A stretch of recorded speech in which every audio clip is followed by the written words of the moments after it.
From the far corners of the fandom universe, representing film, comics, and anime, sci-fi, fantasy, and cosplay, they come together for one cause: to geek out. They are the Council of the Blurs. Blurred powers unite. Engage.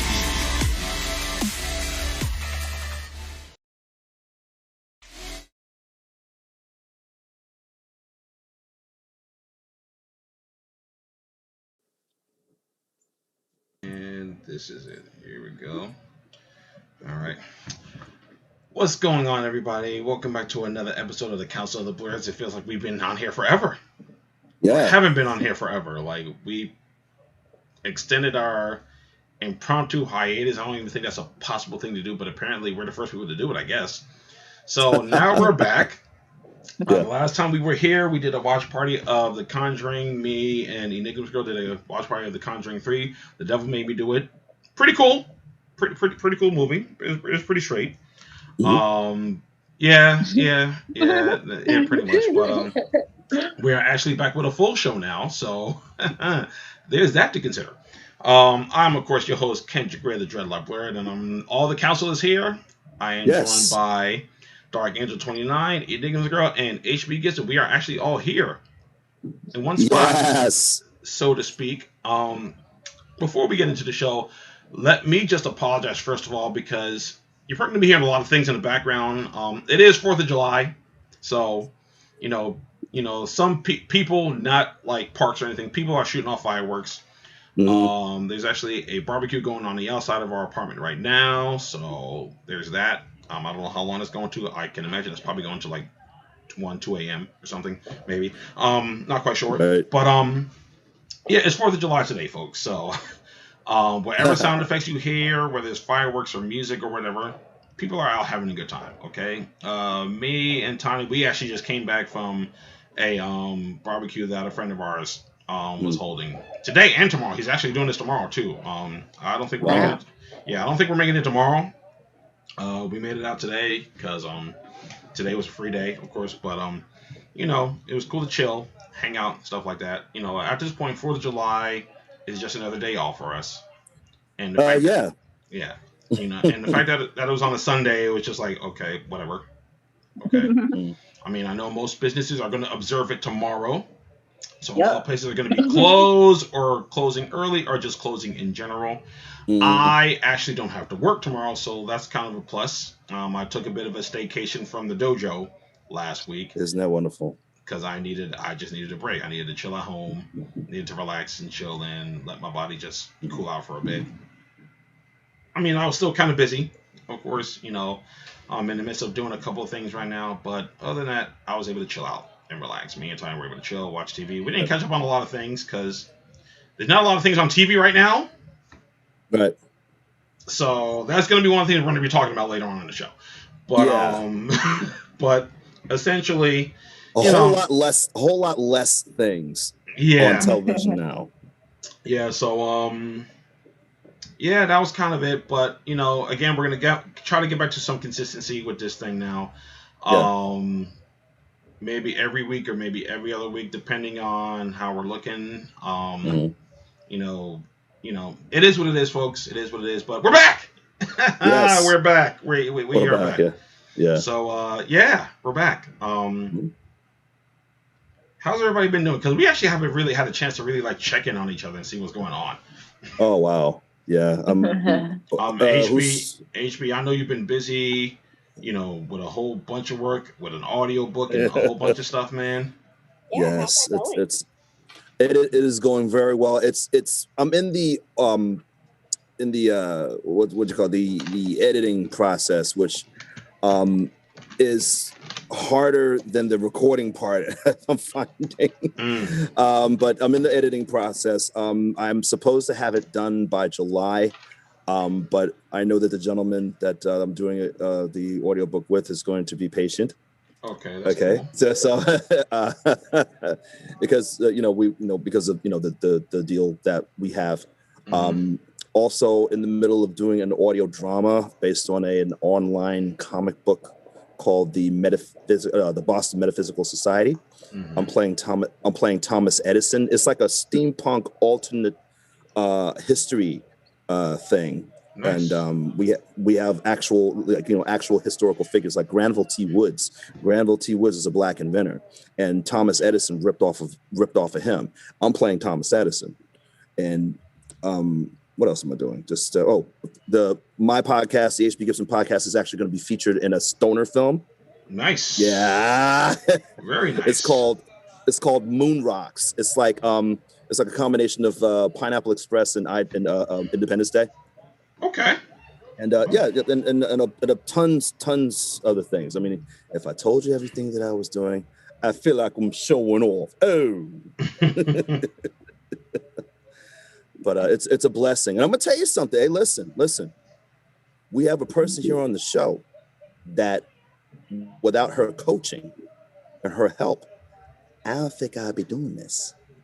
Ladies and gentlemen, Miss Katanni Bramhan, soon to be Miss Katanni Grey.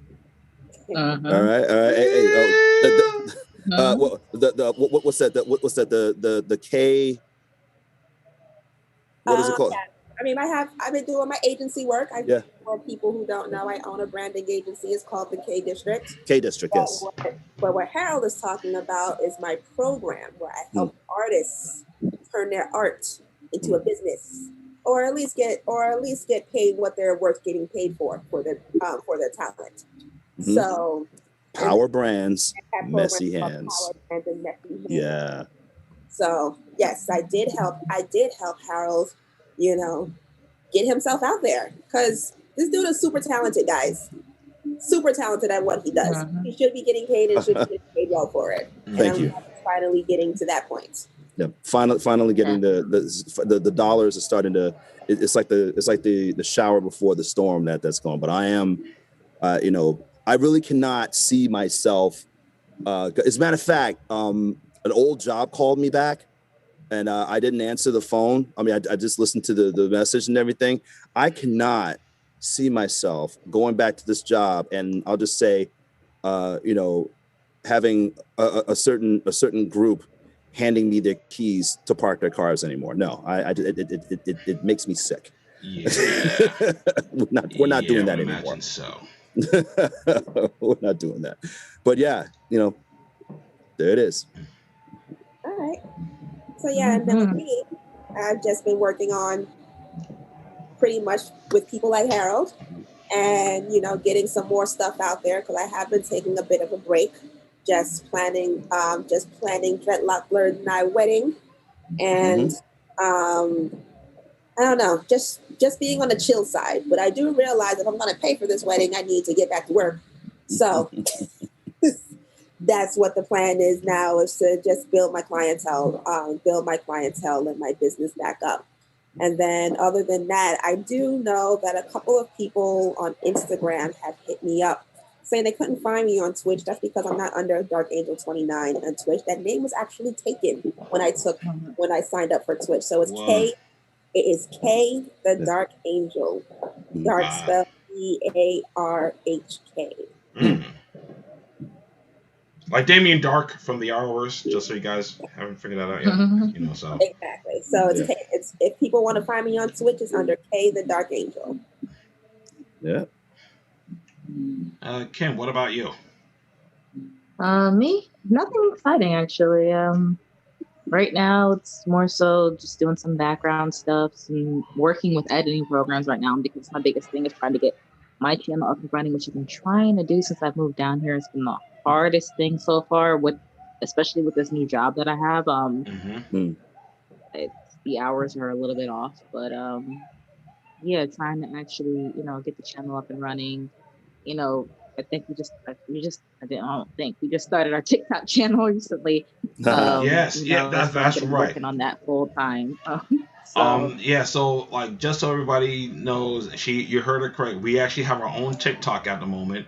Nice. We literally just started it up yesterday. Like legit just started up yesterday. I checked it again earlier. The video we put up was one of our highlights. It's up to like a little over 500 views so far. The link for that will be in the description box below. Of course, I'll put the link for our TikTok in there, so you can definitely follow us there. We're gonna definitely we're gonna post up highlights and stuff, and just whatever else we feel like posting up there. So look out, check that out. So hopefully we get enough views where we can get the 3-minute video thing instead of like the 60-second type of deal. So yeah. I think that's the thing that's hurting me right now is that 60 minutes. Trying to fit all this information in 60 minutes. We talk a lot. Yeah. Yeah. And you all know that if you've been watching this forever, you know that we get a lot of conversations in. Yeah. Headliner. Mm-hmm. So, yeah, but I get down to 60. Break your videos down to 60-second clips. Mm-hmm. Yeah. And you know what? And I think it's going to be a fun endeavor. I have a few ideas for the TikTok right now that I'm just trying to work through with everybody else. But I think, more so I've been kind of sitting in the background trying to do, all the things that I should have done before I moved. And now I'm like scrambling to do it all. Yeah. But yeah, hopefully the goal is, to get out this summer. Get my channel up and running, get that kind of set up, because I do have 2 channels I'm working on separately. One's a travel channel, one's going to be my specific gaming channel for Twitch. So it's going to be a lot, and working that in with this new job, I think is kind of just killing me. Yeah, if you guys see me, and if you don't see me on the show every so often, just know I'm just taking a mental break. Like we've all pretty much decided to. Well, we're also going to have a lot of fun this summer because last summer we couldn't do shit. I mean, if we're going to be honest. We've also decided to try to get our own little personal endeavors underway. Right now, I'm saying that I was hired, but I didn't sign anything or anything. But I am actually writing a script out for somebody right now. I'm not going to give any of the details away, but it's been coming along. I'm going to be meeting up with him tomorrow to discuss a few things a little bit further. Possibly me being part of the production crew. He had asked if I wanted to be there for the casting and things like that. So, I'm going to be seeing him tomorrow morning. We're going to talk about those things. I did get approached to possibly do some fight choreography for another person's project, as well as cast for one of the characters in his movie that he's putting together. Nice. I haven't reached out to him lately. He hasn't gotten back to me since the last time I reached out to him, so I figured he's probably still shopping around and trying to find some little things and stuff. But and aside from that, talked with a good friend of ours that we were at the cookout. We were just shooting off all the ideas that we have for different stories, movies, shorts, and things like that. We're gonna try to get something made this summer. We're gonna try to get something made. A lot of you probably know about the biggest one, which is our Young Justice project. That's gonna take some time, but in the meantime, we're gonna work on other things as well, whatever short pilot type proof of concept type things we can knock out this summer. We're gonna try to do. But other than that, that's really been my focus, because Tani will tell you that. And this is going to be the first time I'm saying it on camera, that I'm really trying to transition myself out of my actual job that I do during the remainder of the year. Not the karate thing, because the karate thing I'm still going to do. But the other job, like I said, I want to do film stuff and karate stuff. That's really where I'm at right now. Film stuff and, basically content creation stuff and karate stuff. That's where I'm at right now. There you go. So this summer, with Tony's help, we're going to be working to get all that stuff done. So when September rolls around, I don't have to go back to the other job. I mean, I will if I have to. It's not a big deal. Yeah, that's what it's all about this year, man. I mean, to do the things that you are talented and knowing that you can do, and turning it into something that you love, and just it's always it's always a risk, but when it's either do that or sit at a desk or be running around and, like I said, parking cars for a certain demographic, and wondering in your spare time, if you have any, or that lunch that you were supposed to have but you had to cover for somebody else who decided not to show up. And wondering why did I not get started? Right. There it is. One thing that this past year has taught us, with being, this year we were forced to stay in the house. Right. We were forced to sit with our thoughts. We were forced to reflect on certain things. Mm-hmm. And I think a lot of people realize is, there is a better way to do things. There's a more, now some things were not better. Let's put that out there. Some things are not better. Some things, some industries need to get their asses back to work. Okay. Right. But in a lot of other ways, we realize that there are more efficient ways to do things. Right. Mm-hmm. There are more, and it is possible to have a work-life balance. And then some people who decided to take the leap have realized, hey, I can actually do what I want to do and make money at it. Yeah. Right. Right. And I'll just put it on out there because I've been doing this since before COVID. Self-employed is where it's at, y'all. Okay. I take a nap in the middle of the day. Okay. Like my mom want to go to Atlantic City or go to the Sands and go gamble. Like she called me up, like she want to go do that. All I gotta do is move some things around. Now I can't always do that. Sometimes I have deadlines, but most of the time, sometimes I can move things around and just do whatever the hell I feel like it. That's right. Ask another adult's permission to do that. Yeah, that's right.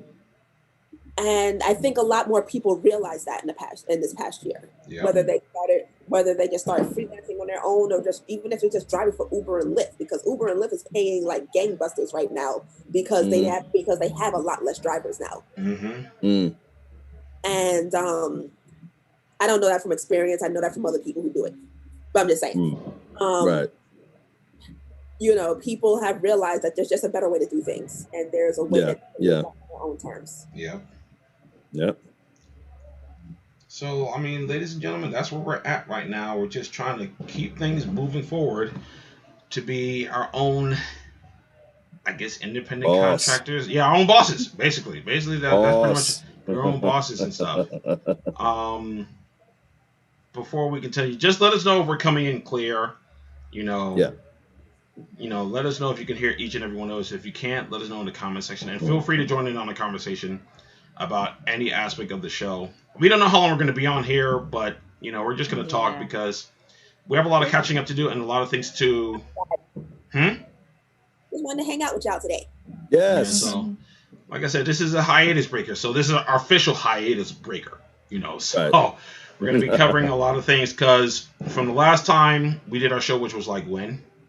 Like an actual show? Yeah, I'm not. It's been a minute. I couldn't tell you. It's been a hot minute. We did 2 watch parties, and that was it. We did the Mortal Kombat watch party, and then we did the Conjuring 3 watch party. And other than that, we haven't really done anything else since then. So, definitely just feel free to come in and hang out and talk with us. Like I said, we're going to be covering a lot of things. Like let's start off. Let's start off with these cancellations because Lord, it seems within like the past month, maybe month and a half, they've just been canceling everything. The latest one, which was of course not so much a cancellation, but I guess a non-renewal of Lovecraft Country. That's not a surprise to me though. I mean, you're the only one not surprised by that. I mean, I'm like, it's not a surprise, and I can tell you why. If you read the book, they exhausted all the material. There is no more material. So it's not like they can make anything up. They actually made stuff up to fill in the actual show that they had. So there was legitimately nothing else they can do except if somebody actually writes a sequel to that. Right. At this moment, Leak a piece of the season 2 show Bible, and I am going to find it. I didn't get a chance to look that up, but I saw a report saying that Misha Green had released bits and pieces of what season 2 was supposed to be about. And when I saw that, I'm like, nope. It's not HBO, but they ain't trying to touch that. Yeah, it's at this point, it's not because it's not going to be based on the book. It's going to be more fantastical, in my opinion. And that's kind of where the storyline was kind of going with me for Lovecraft, and I kind of couldn't watch it after a certain point. But yeah, they exhaust the entire material from the first book, so at this point, everything's going to be completely made up from scratch, and it's going to be written for the actual script. So I highly doubt it would have done as good as the first series anyway. Okay. So, and I think HBO understood that, and they were like, "Yeah, no, we're done with that." So it was going to be called Love. So I was not actually shocked nor surprised that was not getting a second season. At all. What was it going to be called? It was going to be called Lovecraft Country Supremacy. Interesting. Well, welcome to the sovereign states of America. And it looks like the nation is divided into 4 parts: the tribal nations of the West, the New Negro Republic, White Lands, wow, Flatlands, and Jefferson Commonwealth. Wow. Yeah, you know where you at now, boy? You in the White Lands.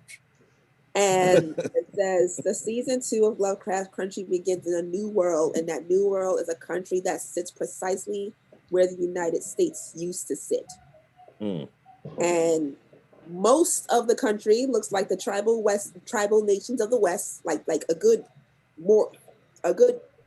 55 to 60% of the country was that.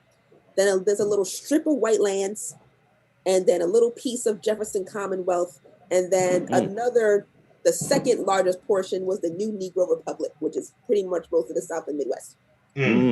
Okay, so and how are they going to relate that in any way, shape, and form to Lovecraft? Who knows? I don't know. Because that's the first thing that's coming to my mind at this point, because it sounds more like you're making it the Hunger Games and Lovecraft, to be honest with you. But, and that's why I think Lovecraft Country works, is because it's so Lovecraftian that it is a good book. I mean, it's a good breed as far as the book is concerned, and the series did well interpreting that information back out to the public in serious form. But as far as I'm seeing it, it wouldn't have been a good second season, because it would have been literally just political at that point. And not necessarily, it would have either been very fantastical or very political. It wouldn't have walked that fine line between the two.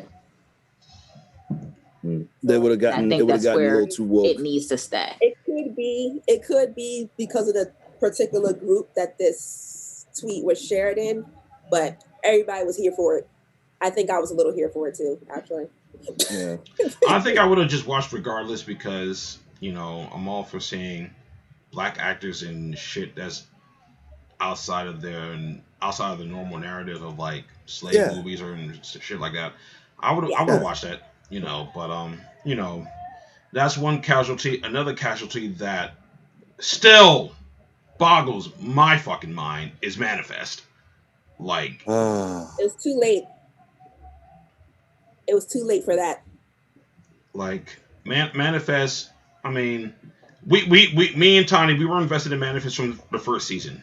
I think season 2 kind of dragged a little bit, but season 3 had its ups and downs, but it definitely picked up towards the end of it, especially with that last daggone episode, which was left on a cliffhanger. It was trending on Netflix for like the past, like what? It's still trending on Netflix. It's like, because up and down my timeline are still talking about it. Because granted, nobody watched it while it was on TV. People just finally started watching it as soon as it hit Netflix. Because again, and we've talked about this before. Like, there's still some people out there that choose to just binge a whole thing as opposed to watching it on a weekly basis. Those people are still out there. So, and I guess in a way that kind of makes sense for you to do, because if you have those episodes where they kind of just drag, you can just breeze right through them into the next one. You don't have to sit there and wait for too long. But the hope was that Netflix would pick it up. They would pick it up and give us a season 4, but that deal fell through. They didn't agree to that. I think I understand that, because like, how do you not choose to pick up the #1 show, trending show on Netflix? I just checked because Netflix does weekly ratings, and Manifest is still #1. Oh, jeez. And it's been #1 since it came out. And it came out maybe 2 or 3 days before the season finale aired. And when was that, Kendrick? That was like, what was that, like 2 weeks ago? 2 or 3 weeks ago. Yeah. So it came out before then, and it's been trending since then. Netflix, people have short attention spans. Things do not tend to trend on Netflix #1 for more than like 2 weeks, maybe. Right.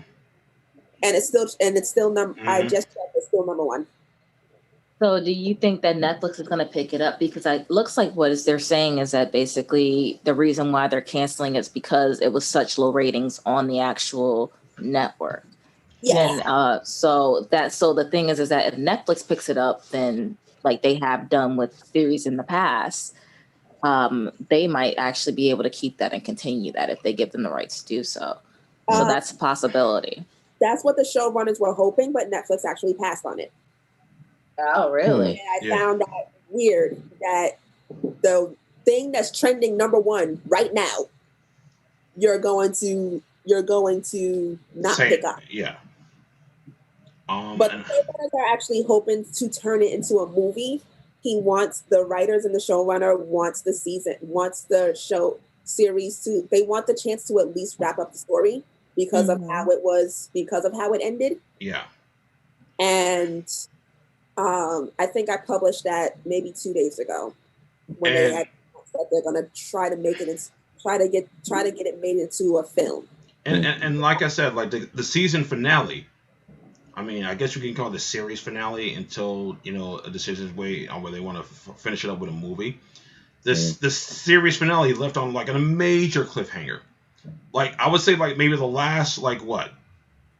And they were doing something interesting because they would like drop like 2 seasons in like one night on some weeks. Like one week it'll be like 1 episode, then 1 week it'll be like they give us like 2 episodes, and then it was like, and I think that was because of scheduling and COVID though. Yeah, I think so. They wanted to like get them out. Like it's not like a lot of shows where they like take like major breaks, where like take like a month break and then we gotta wait like a month later to come finish everything up.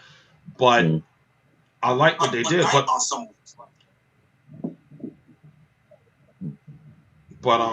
the cliffhanger that the show left on is like you can't just ignore something like that. No, you can't. And I remember when it ended, and I'm like, if they cancel this, I'm gonna be so pissed. Because it was on the chopping block last season. Like it was on the chopping block last season, and it was renewed by like the skin of its teeth. Yeah. But I don't know. I talk to people who are like these newfound fans because I'm telling you, when I say it's all over my timeline on Facebook, it is all over my timeline. Like every other post that I see is about Manifest. And I started asking some people, I'm like, it came out 3 years ago on NBC, and most people were like, I never heard of it back then. I didn't hear about it until it came on Netflix. I thought it was a Netflix show. That was one of the main things. And number 2 main thing was a lot of people said that I don't watch TV like on a weekly basis. Like, I have a family, I got kids. A lot of the people on my timeline are business owners. So like, they're working like 16, 17 hours a day or shit like that. And then they have families on top of that. Yeah. They and they say, they take, they'll every few weeks or so, they'll take a day to themselves and just binge a show. And I think the way people watch television has changed. And I think that major networks don't take that into consideration. Like, a lot of people don't even have cable or regular TV anymore. That's the other thing, I think too. A lot of people. So it's like people like me. I don't have cable, so I don't get the wonderful, over the air channels over here in this way. The closest, so I don't have cable, so I rely on like Paramount, stuff like that. I mean, the closest, otherwise. Yeah, the closest we got is YouTube TV. We don't have cable either, but I think a lot of people don't what are the options? YouTube TV, Sling, and Hulu Live. Right. Yep. Right. Those are the three options if you want quote unquote live television without having cable. Yeah. YouTube TV and Hulu Live. It's You might as well have cable. It's just expensive. It's expensive. It's very expensive. And the thing about it, and that's the reason why I don't have YouTube TV. And like I will get all the streaming services. It's like $5 here, $6 here, whatever. Yeah. Not a big deal. And then I get HBO Go through my phone service. So I don't have to worry about that. So HBO Go, HBO Max, goodness. Hey, going back in the day. I took it back. I was about to say AOL for a second, but I get my AIM out. No, goodness. But yeah, I have all that, but I personally rely on those to put on shows and TV programs and things of that nature because I don't have cable. Yeah. So, and I didn't necessarily, when I did have cable, I didn't necessarily watch it, to be honest with you. I didn't turn my TV on 95% of the time because I was always on YouTube or the streaming service. Yeah. Because I felt it was more convenient. I don't think networks take that into consideration. CW is different. CW is one of the only network TV stations that releases all their content on their app for free. NBC, CBS, and ABC and Fox, you either have to subscribe to cable, right, to watch their channel, or you have to pay for it. Right. So like they're it's like those 4 networks are out of touch with the way people watch TV now. Right. The older generation, they probably still got. Like my mom just got rid of her cable, and the reason why she got rid of it is because I told her, I will give you the username and password to my YouTube TV account if cable is too expensive for you, and that's what I did. And even then, ABC is owned by Disney. Yeah, let's just throw that out there. Disney has its own streaming service. Why can't they provide ABC an addition for that for free? Monopolize.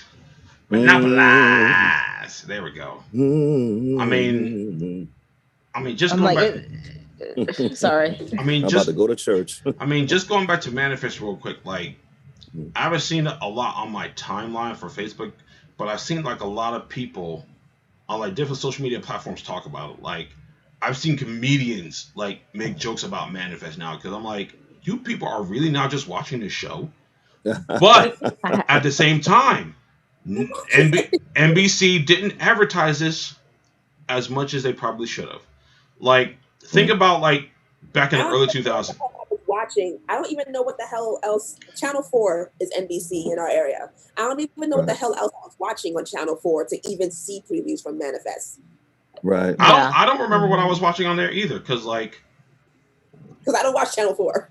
Because seriously, at this point, all Channel 4 got is the Chicago shows and Law and Order. That's it. I think they just canceled the playlist show, like whatever that was, the extraordinary play. Extraordinary Playlist or some crap. That they canceled that. They canceled that show. I like that. Yeah, they canceled that. Like they canceled it. They've been canceling shit left and right. Like, honestly speaking, I think these networks are out of touch with how people actually watch TV now. Yeah. Like, I like to sit down and watch 5 or 6 episodes in one sitting. Exactly. There it is. They're probably trying to compare numbers to numbers from 10 years ago when people were actually watching TV. The CW is still able to hang on by the skin of its teeth because CW doesn't accept numbers that the other networks do. Yeah. I know. Because and I was just telling somebody this, I think it was either earlier today or yesterday, that as far as the Hourverse is concerned, I'm slowly backing away from it. Like, the only show that I even find worth watching right now is Superman and Lois.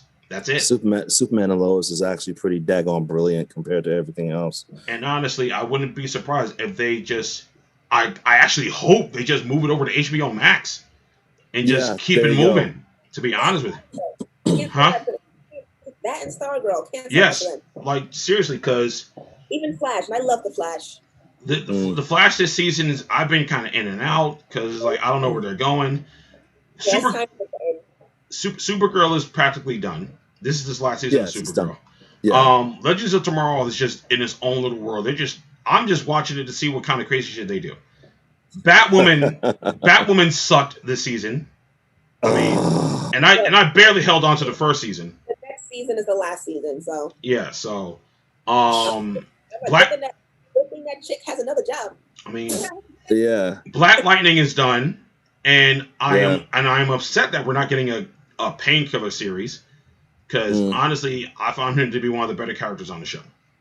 Yeah, and Green Arrow and the Canary sounded interesting too. Yeah. It sounded, could have went somewhere. I mean, even the star, what's her name? Catherine McNamara. She even said she'd be willing to come back if they ever decide to she'd just be willing to come back as a character in some capacity if they let her. So they only have room for Diggle for that. Yeah, it's still my guy. Diggle's still my man. What did they do? I mean, they teased us with. I haven't really been keeping much up with.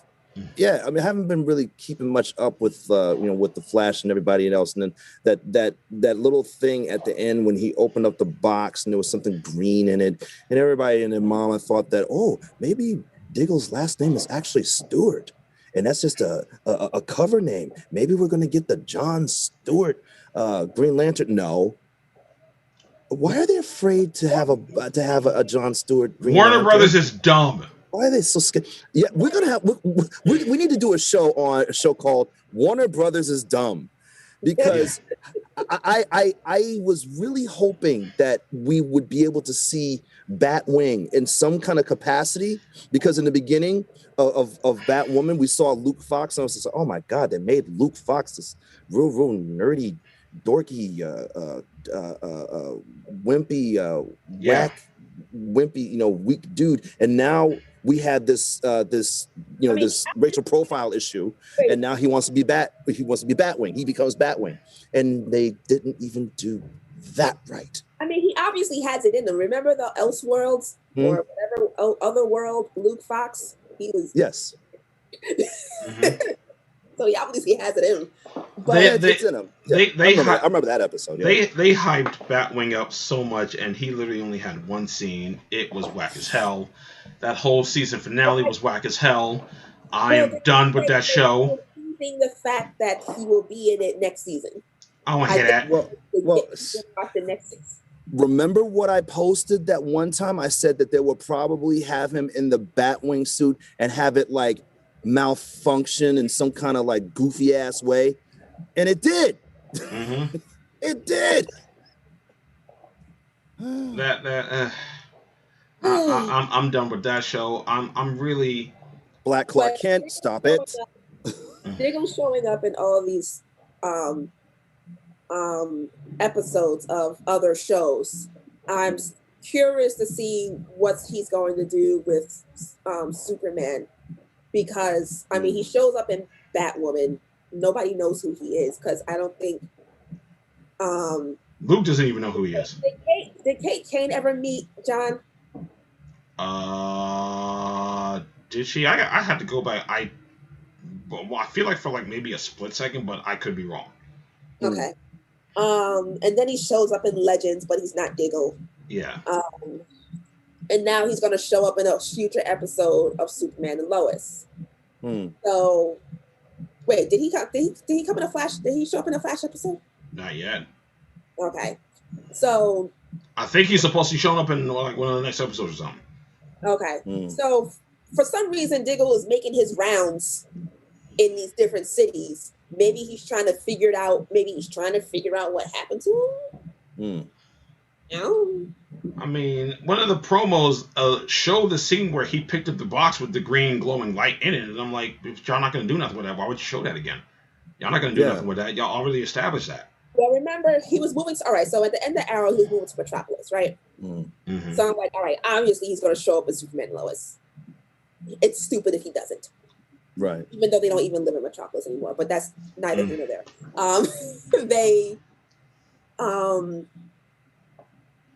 I don't know. They have to do something. They have to do something with that. And since Lois and Superman actually know who John is, maybe they'll do something with it when that episode airs. Maybe we might get our Green Lantern, maybe. Huh? Maybe. I at this point, They need to move on to HBO Max and take Stargirl. Yeah. And just do that. Honestly, that's it. Like, let's see if HBO Max will even take it over. Yeah. Honest. Isn't Titans going to somewhere else? No, Titans is on HBO Max. Yeah. Everything that was on the DC Universe streaming app moved over to HBO Max. Okay. Titans, Harley Quinn, Doom Patrol, all those shows that were on there, they moved over there. So, I'm loving the Max. I mean, I'm just looking at the what was canceled for. I'm just looking at a canceled list. Low-Class Country, Counting On. I have no idea what the hell that is.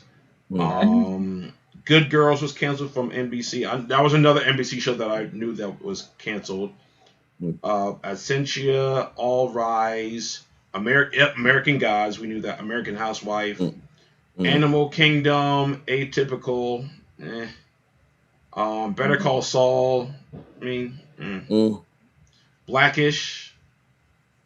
Yeah. Blackish got canceled. I mean, Black Lightning. We already knew that. I feel like a lot of people like that show. I never seen that episode.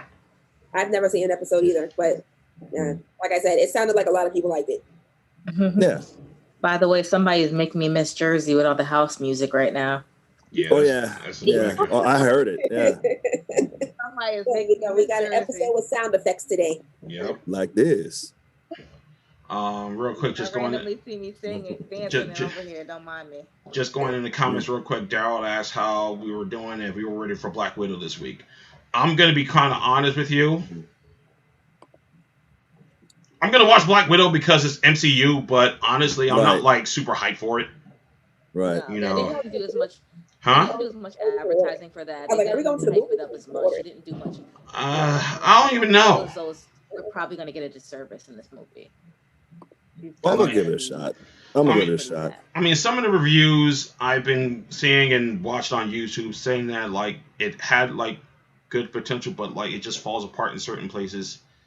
Like if this were like I think this is one of those movies where it falls in a character. If this came out years ago, or if it came out when it was supposed to come out, it probably would have did better. So that is a thought. I was thinking that. I was thinking like by the way it looks and the way it moved in the trailer, I'm going, you know what, this looks nice and everything, but this looks like it should have been released maybe about like, a few years ago. It would have worked better back then. But I'll go see it anyway. I'm looking forward to it. This is after Civil War, but before Infinity War? Yes. Yeah, so it takes place right after Civil War, but right before Thanos comes and snaps everybody. Right.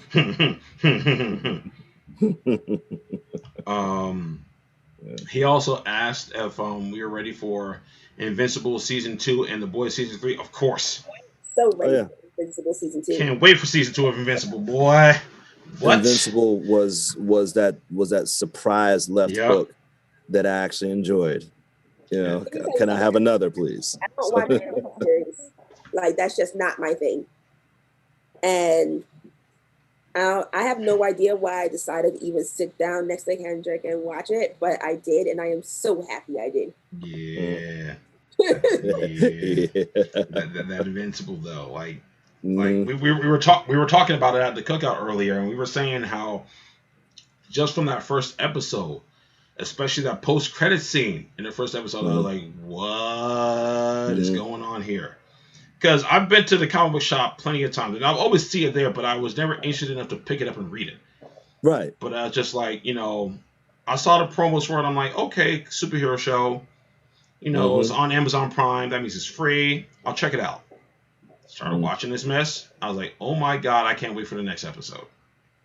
And this went hand in hand during the time when Falcon and Winter Soldier was released. So you watched Falcon and Winter Soldier, and then you watched Invincible, or vice versa. It was like, yeah, man, we had a double 1-2 series to watch, and we're having such a good time. Yeah. Which by the way, wow. I mean, this is Loki.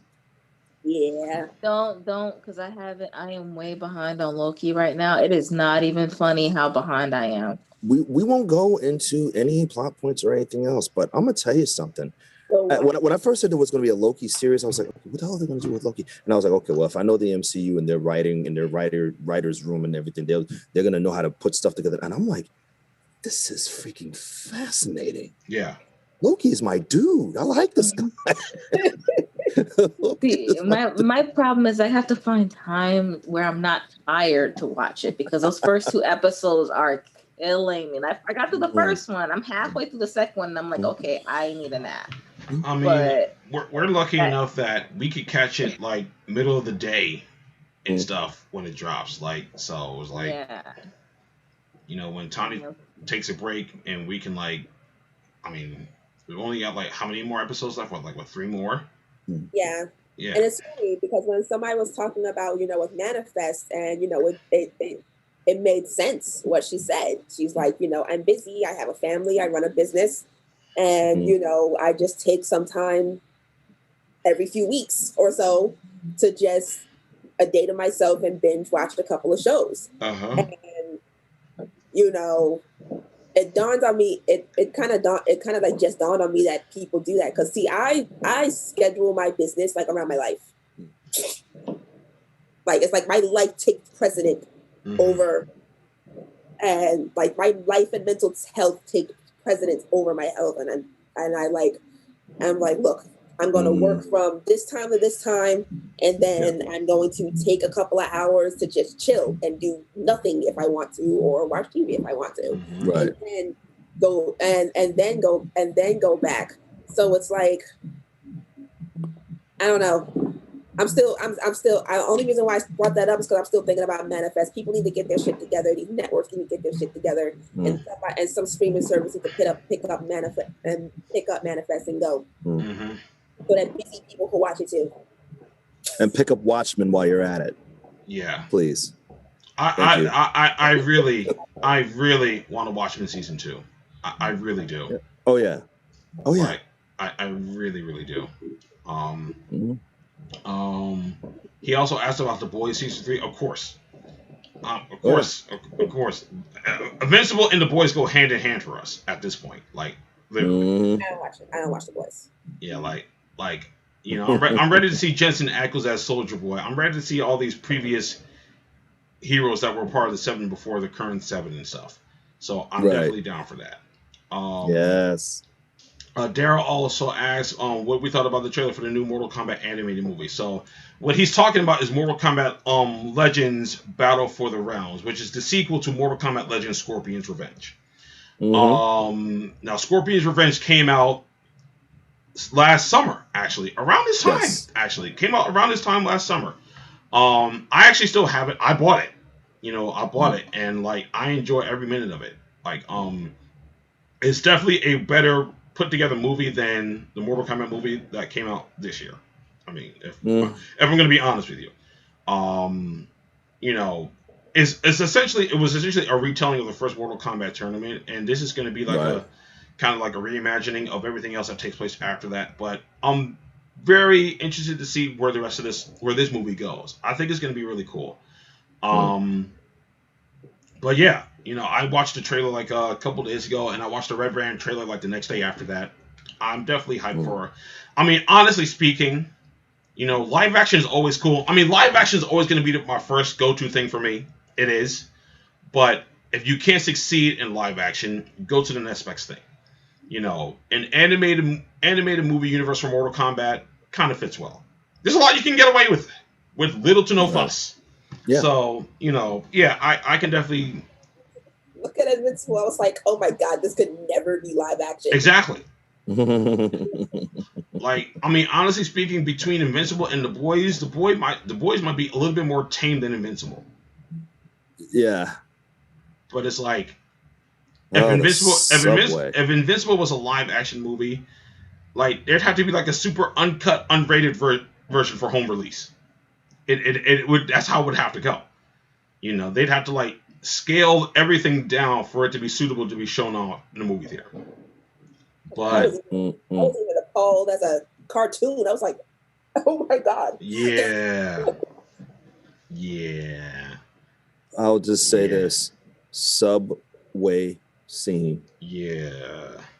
I was not expecting that. How do you verbally even describe what I tried telling this to Rouge, tried to explain it, and then I was like, you know what, Bumper, we're just gonna just watch it, and she loves it. She really loved it. But how do you explain that scene to people? Something like that you can't explain. People just have to see it.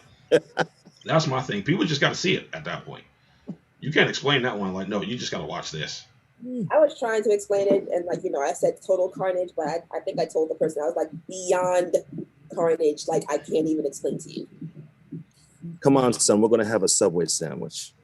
So, I mean, I don't know. But like I said, they've been canceling things left and right. I mean, a lot of stuff that they cancel I don't even watch, but the things that I did watch, like, it doesn't make sense to me. Like, certain things I can understand being canceled and stuff. Like, again, we're heading into the last season of Batwoman. This is Supergirl's final season. I get that. Well, I know why Manifest was canceled. Nobody watched it on NBC. Yeah, that's really what it was. That's exactly what it was. Yeah, that's really. Nobody watched it. Heard of the show until it came on Netflix. Mm-hmm. So, I mean, I was hoping that it wasn't. Yeah, but I think that's all we got as far as like canceled TV shows and stuff. I mean, there really isn't that much that we watch on TV anyway. If it's not superhero related or whatever. I watch a lot of television compared to a lot of other people I know. Mm-hmm. You and I watch a lot of television compared to a lot of other people that I know. Yeah. You watch a lot more than I do, to be honest with you. Mm-hmm. But I like, I think we've been more like movies here on this side. Anything movie wise, we're like, okay, let's go watch. But and that's what I want to try to do that this summer. Try to catch up on a lot more movies because, like, I know there's a lot of things that drop that are just like, I kind of want to watch that, but like I got to devote time to it and stuff. Right. So it's like, the Tomorrow War. I don't know if I really want to sit up and watch that. I saw. Let me just. Sorry to interrupt you. When I saw a trailer, trailer for Tomorrow. What you said, Tomorrow War, right? Mm-hmm. Tomorrow War. I saw the trailer on a big screen when I went to go see F9. Mm-hmm. Don't tell anybody that I saw F9. I saw the trailer on a big screen, and I'm gonna tell you something. It looks like that's where it belongs. Yeah. It looks really fantastic. Mm-hmm. I'm actually thinking about giving it a try. I think I might. I think I really might, because there's actually a couple things on these streaming services that I should feel like I should watch. Like, the Tomorrow War is one of them. I'm pretty sure there's a couple things on Netflix that I should probably give a look at. Like, in fact, we got a couple things on Netflix that we have to check out, like Synchronia. I think that's the one with Anthony Mackie, and then the other one with Anthony Mackie. I'm forgetting. He's been doing a lot of shit lately. I'm surprised. Yeah, he's been doing a lot of stuff. Yeah, he's been doing a lot of stuff. I was telling Kendrick, I never realized how hilarious Anthony Mackie and Sebastian Stan are until they're funny. They were doing the press tour for Falcon and Winter Soldier. Let me go on record to also say this. I like went and watched all their interviews on YouTube. I was like, y'all are hilarious. Let me go on record to say this about the situation that he was in, as far as it being like a dig at the LGBTQ community and stuff. Like you got to understand, is like he's one of the people that's embodying this character. All right, he understands how the character was supposed to be written, how the character was supposed to be portrayed, the dynamic that Sam and Bucky are supposed to have. If you want to ship them, that's cool. I understand that. Shipping has always been a thing since like the early 2000s, maybe. Exactly. It's been a thing. But you can't be mad at him when he gets wind of said shipping, ideas, and he just shoots him down. Yeah. He for all intents and purposes, until they get somebody new, he's that character. And the way that character was written is supposed to be portrayed, that's what he's going to do. Right. Sam and Bucky have pretty much a bro type of relationship at this point. You got to remember, they started out as characters that didn't like each other at all. But now they have like a mutual understanding of each other, and they have like a little bit of a brotherhood together. Right. And I was like, you think either of those two people are afraid to play homosexual characters? They both have. It's like stand multiple times. Exactly. Yeah. Like, so it's not like they have an issue being gay characters. It's like, well, I think I might have an explanation for that. Okay, and maybe I might maybe this might be the beginning of Cancel Harold, but Stan Lee said that Peter Parker and a lot of people and a lot of people got what he was saying out of context. They said that he said that Peter Parker has always been written as a white straight male. Peter Parker, okay? But he also said that anybody could be Spider-Man. We have all these Spider-Men from all these different universes, all right? Who's to say that somewhere down the line that there is another Spider-Man in the multiverse that happens to be gay or trans or bi or whatever identity, Who's to say that maybe somewhere in another universe that, Winter Soldier and Captain America are, seeing each other, having a relationship, But for now, just like with the Black Superman issue that we're having right now, with what's being said is the fact that we're going to get a Black Clark Kent, but I don't think there's really any proof of that. I mean, I think this is a lot of talky talk. Yeah, I don't think if they have a Black Superman, I don't think it's going to be Clark Kent. Yeah, exactly. And because when I first heard about that, I was like, you don't need to make Clark Kent black. Superman Clark Kent black. Clark Kent has always been written the way he is. A Caucasian. I mean, technically, he's Kryptonian, but Caucasian features. He was written to be that way. But we have multiple universes. We have there's actually really, from what I found out, there's actually 3 Supermen. There was there's the one that's the president, and there's one that's Val-Zod, and there was one from like a completely other universe. He had an afro. I don't know the Sunshine Superman. Sunshine Superman, yeah. Use one of them. And it's not that it. Sam Wilson, Captain America.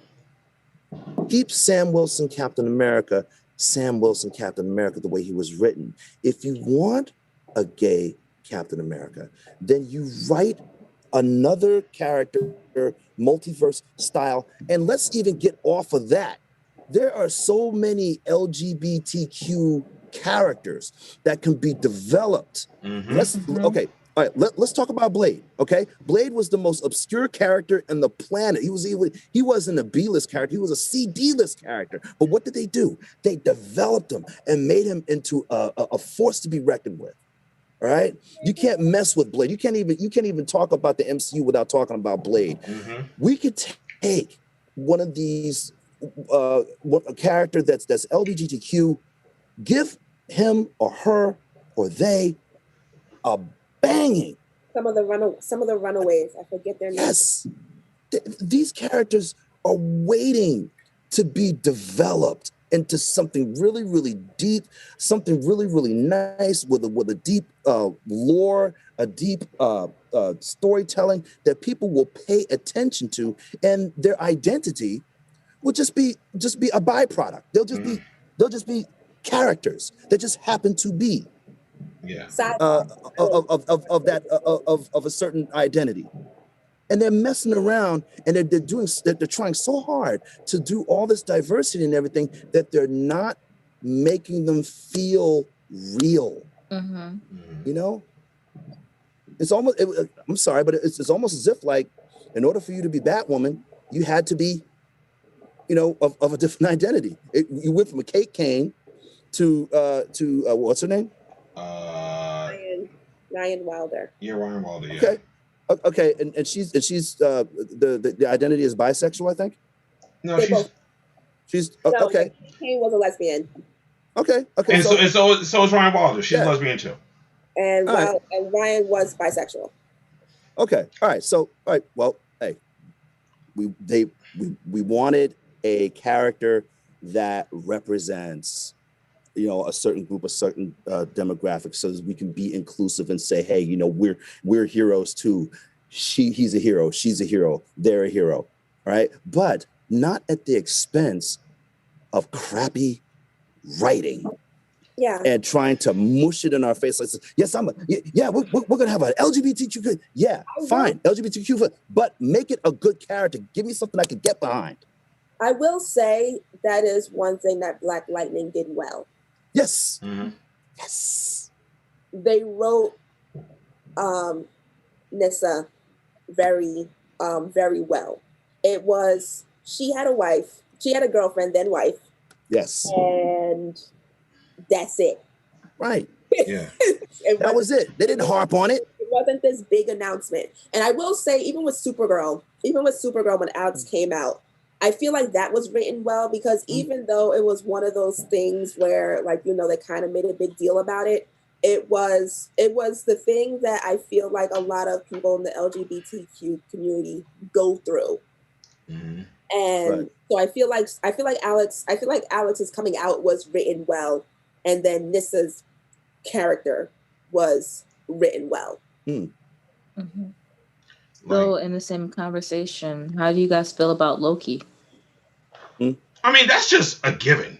It's Loki. I'm like, because people, there's just been a back and forth from people, from what I've seen, that don't understand that Loki is gender fluid. He's basically gender fluid. Yeah. I mean, he's not a woman or a man. Literally, he's gender fluid. He can make his body and he can make his own anything when he wants. Right. I'm like, since the audience made it a big deal, more of a big deal than the actual show did. Right. Mm-hmm. Yeah. They kind of touched on it and then moved on. Yeah. Because I think that's the character. Like, I think that's the conversation that's going on right now. Like, it even goes back to Norse mythology that Loki was gender fluid back then. Yeah. Loki was not a man nor a woman. It was Loki. It is. There was a very loud minority of people that I feel like their opinions are all we hear. Mm-hmm. So we feel like it's the majority of people, and it's not. It's just reported a lot.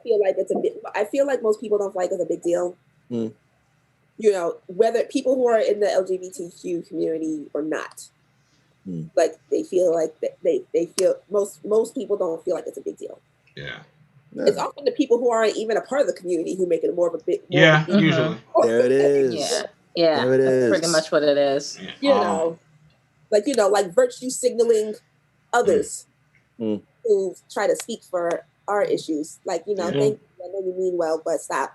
Now, would you be looking for more people sorry, not to get on that, not to stop you or anything like that, but with the introduction of more LGBTQ plus communities into the actual film industry, do you think they should be played more by people within those communities? I think or do you still think that it should be actors that are straight? Now, we did cover this on a previous show, like yes, inclusion and representation. My whole thing about that is, like, even going back to Ruby Rose casted as Batwoman, right? And I've gone on record to say this before, that like if they ever made a live action version of a Batwoman, Ruby Rose was at the top of my list. And lo and behold, that's who they casted for the first season. So I know she's like bisexual in real life, if I'm not mistaken. Gender fluid. I think she mentioned that she was gender fluid. Oh, okay. Yeah. And then she doesn't like only I thought she was a lesbian in real life, because she doesn't like, no offense to her, she doesn't like men at all. Like she actually looks uncomfortable around other men. I've seen it, like her body language. And I've met women like that before. but so like so to me, that casting made a lot of sense. Now, granted, you could have gotten anyone to play the role of Kate Kane. If I'm going to be honest with you, I had like a whole bunch. I had 4 other people on that list I could have played her, but to me, Ruby Rose seemed like the perfect fit for that. Not because she was gender fluid, but because she seems like the type of person that would bring that character to life. I will say, Batwoman is crappily written. It really is. So there's not much they could do with that. Like, I know she has a reasons for leaving the show. A lot of it was physical more than anything else, but I have to feel like she just said like, no, I can't do this anymore.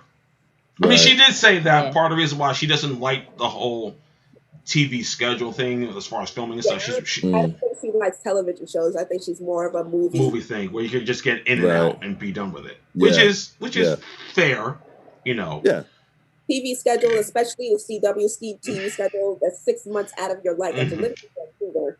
Yeah. Right. And who the hell lives in Vancouver, British Columbia? Yeah. Okay. So these, and it's 6, and with COVID, almost the entire year. Yeah. Or year and a half, like these people haven't been able to go home.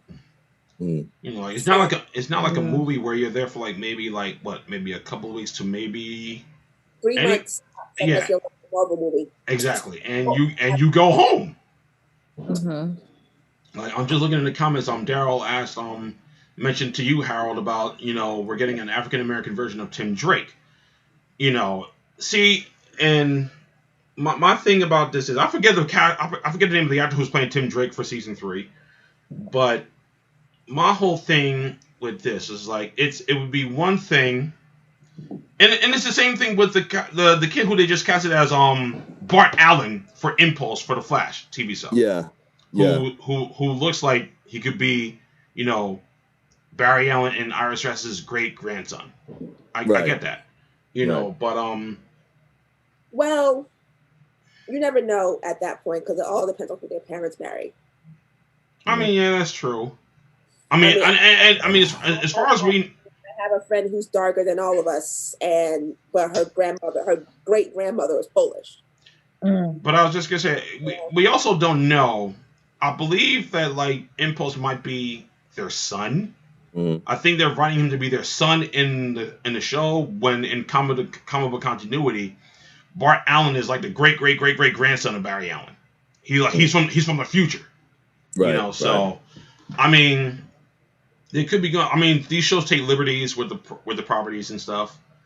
But like an African American version of Tim Drake. Can I? Yeah. All right. Man, I'm about to sound like Young Ripper because Young Ripper doesn't like anything. Anyway, Young Ripper is. Yeah. Oh, I know him. I feel maybe it's me, and I've never felt this way before. Well, actually, I have on a couple of occasions. I think that a black Tim Drake. Well, let's just say that I just hope that the character development, makes us, look past the fact of his skin color. But I feel, honestly, that it's being forced. I think it feels forced. The kid's name. There are some characters that, I mean, maybe before you saw the character, you cared because you didn't see him, but. When you saw the character, you didn't care. Nobody cares that Samuel L. Jackson plays Nick Fury. Right. People love Nick. People love him as Nick Fury. Right. People care about Iris West, but it's like half and half. It's a mixed bag. Right. A lot of people love her as Iris West, and other people hate her. It's simply because she's a black woman. Yeah. Right. And so yeah, that's a mixed bag. So I think. I feel like it depends on the character. Main characters, beloved characters that people have been seeing through the ages, I don't think they should be changed. But these B, C, D, E, and F characters, I don't care. Because like, I mean, if you're gonna do a black Robin, then why don't you just take the black Robin? Because there was a black Robin, and I believe he was part of a group of Robins. Yeah, called I know We you're Are talking Robin. about. Yeah, I know you're talking Yeah. about. Mm-hmm. Yeah, if you want to take that Robin and write it in a way where he becomes Bruce Wayne's ward and becomes Robin, then fine, you know. But I just feel that like a Black Tim Drake, I just feel like it's forced. I hope I don't sound being like I'm being like a nitpicky fan or anything like that. It just really feels my whole situation, and like already talked about the Black Superman situation like a week ago. I already did it on my show. Yeah. I'm gonna say the same thing I said then. I'm gonna say it right now. If you already have established Black superhero characters that already exist, use them first. Yes. Use them first. Like, for instance, like, you know, Where's he at? It's like, where's Icon? Where's freaking Icon? Like I said, you have Val Zod Superman from Earth 2. Yeah. You have Calvin Ellis, President Superman from Earth 23. You have Sunshine Superman from whatever universe he's in. You have Steel, John Henry Irons from the main Superman continuity. You can use him. If done correctly, Steel. No, go ahead. No, I said we got John Henry Irons in the show. I mean, John Henry Irons. Now, if written well, you can make a brilliant Steel movie now. You can. Yes. You know, and make it like one part of the whole reign of the Superman situation. You know, you have the other Supermen show up, but you know, as in the comics, when that situation happened, John Henry Irons had his own issues, he had his own situation in the hood with people using weapons that he designed and everything. It's been released in the streets, and he has to stop them and have it focus on that, knowing in the film that somewhere around there is a Superboy, there's an Eradicator, and there's a Cyborg Superman somewhere. You know, I'm gonna say what Patrice O'Neal said in one of his comedy specials or on a podcast. Like, he was talking about when the Daredevil movie came out and they casted Michael Clark Duncan as the Kingpin. He was like, and he said, like, listen, we all know that in the comic books the Kingpin is a big fat white dude. Like, don't make Kingpin black for me because you think I'm gonna like that. Now, granted, I actually dug Michael Clark Duncan as the Kingpin. That's before I did a fine job. That's before I knew any better. Right. Okay? I didn't know much about the Kingpin then. Right. Not until, you know, I read up on the comic books, and then the Daredevil series came out where Vincent D'Onofrio came and crushed the Kingpin role. Okay? Like, that's my whole thing. Like, don't make a character black. Don't gender swapping, race swapping, orientation swapping only works if it fits the narrative of the story. If it doesn't fit the narrative, I don't need it. Thank you. Like, now, for instance, like the whole Black Clark Kent thing, we don't know how legit that is. Because, like you said, Harold, that could just be talk from Warner Brothers talking out their ass. Okay? Yeah. But, and like I said, I'm pretty sure in some multiverse story somewhere, there is a Black Clark Kent. I've never read it. I don't think it's ever been written, but I'm not going to say it doesn't exist. But as far as it stands right now, it doesn't exist. Right. Now, to give us a Black Clark Kent, you know, for not only a movie, like, I guess, a rebooted Superman movie when Henry Cavill, you got a whole Henry Cavill right here who didn't get a proper Superman sequel, which is probably the part that upsets me the most. Give him a Superman sequel because he's not done. He's not. He still wants to play Superman. He's not done. Let him have Superman 2 more times, okay? Please. Like, I feel like there's some kind of like WB disrespect to Henry Cavill for some reason. I don't know why. It's like some conspiracy against him. I don't know what it is, but my whole thing is don't race swap, don't gender swap, don't, you know, orientation swap if it doesn't fit the narrative of the story. If it doesn't fit the narrative, don't do it. It doesn't make sense. Don't do it to try to appease black people or please women or please people in the LGBTQ community. Don't do that. Some may like it, but majority of people are not. That doesn't make sense. Like, even looking at, like, let's say for instance, let's look at Sasha Cole, who's going to be playing Supergirl in the Flash movie. Yeah. You know, and I said from the beginning, as soon as I saw her, I said, you know, she's not playing Kara Zor-El, right? I hope y'all know this, because like that was one of the main criticisms. Is like, is she playing Kara Zor-El? They're gonna put a wig on her, or they're gonna dye her? I'm like, no. First of all, you got to understand what movie she's getting ready to be in. A Flash movie that's going to touch on elements of the Flashpoint storyline, where he travels back in time and then changes the whole world into a fucked up manner. Now, this is going to be different variations of that, but I had said, like, you're either going to get, she's going to be one or two people. She's going to be a gender swap Clark Kent, which has been done in the comics plenty of times. There is there is a universe where all the characters are gender swapped. So all the males are female and all the females are male. Or, which a lot of people have been speculating that maybe she's from the Injustice universe. She's Lana Lane Clint, the daughter of Superman and Lois Lane. That seems to be the more likely thing. I don't really know.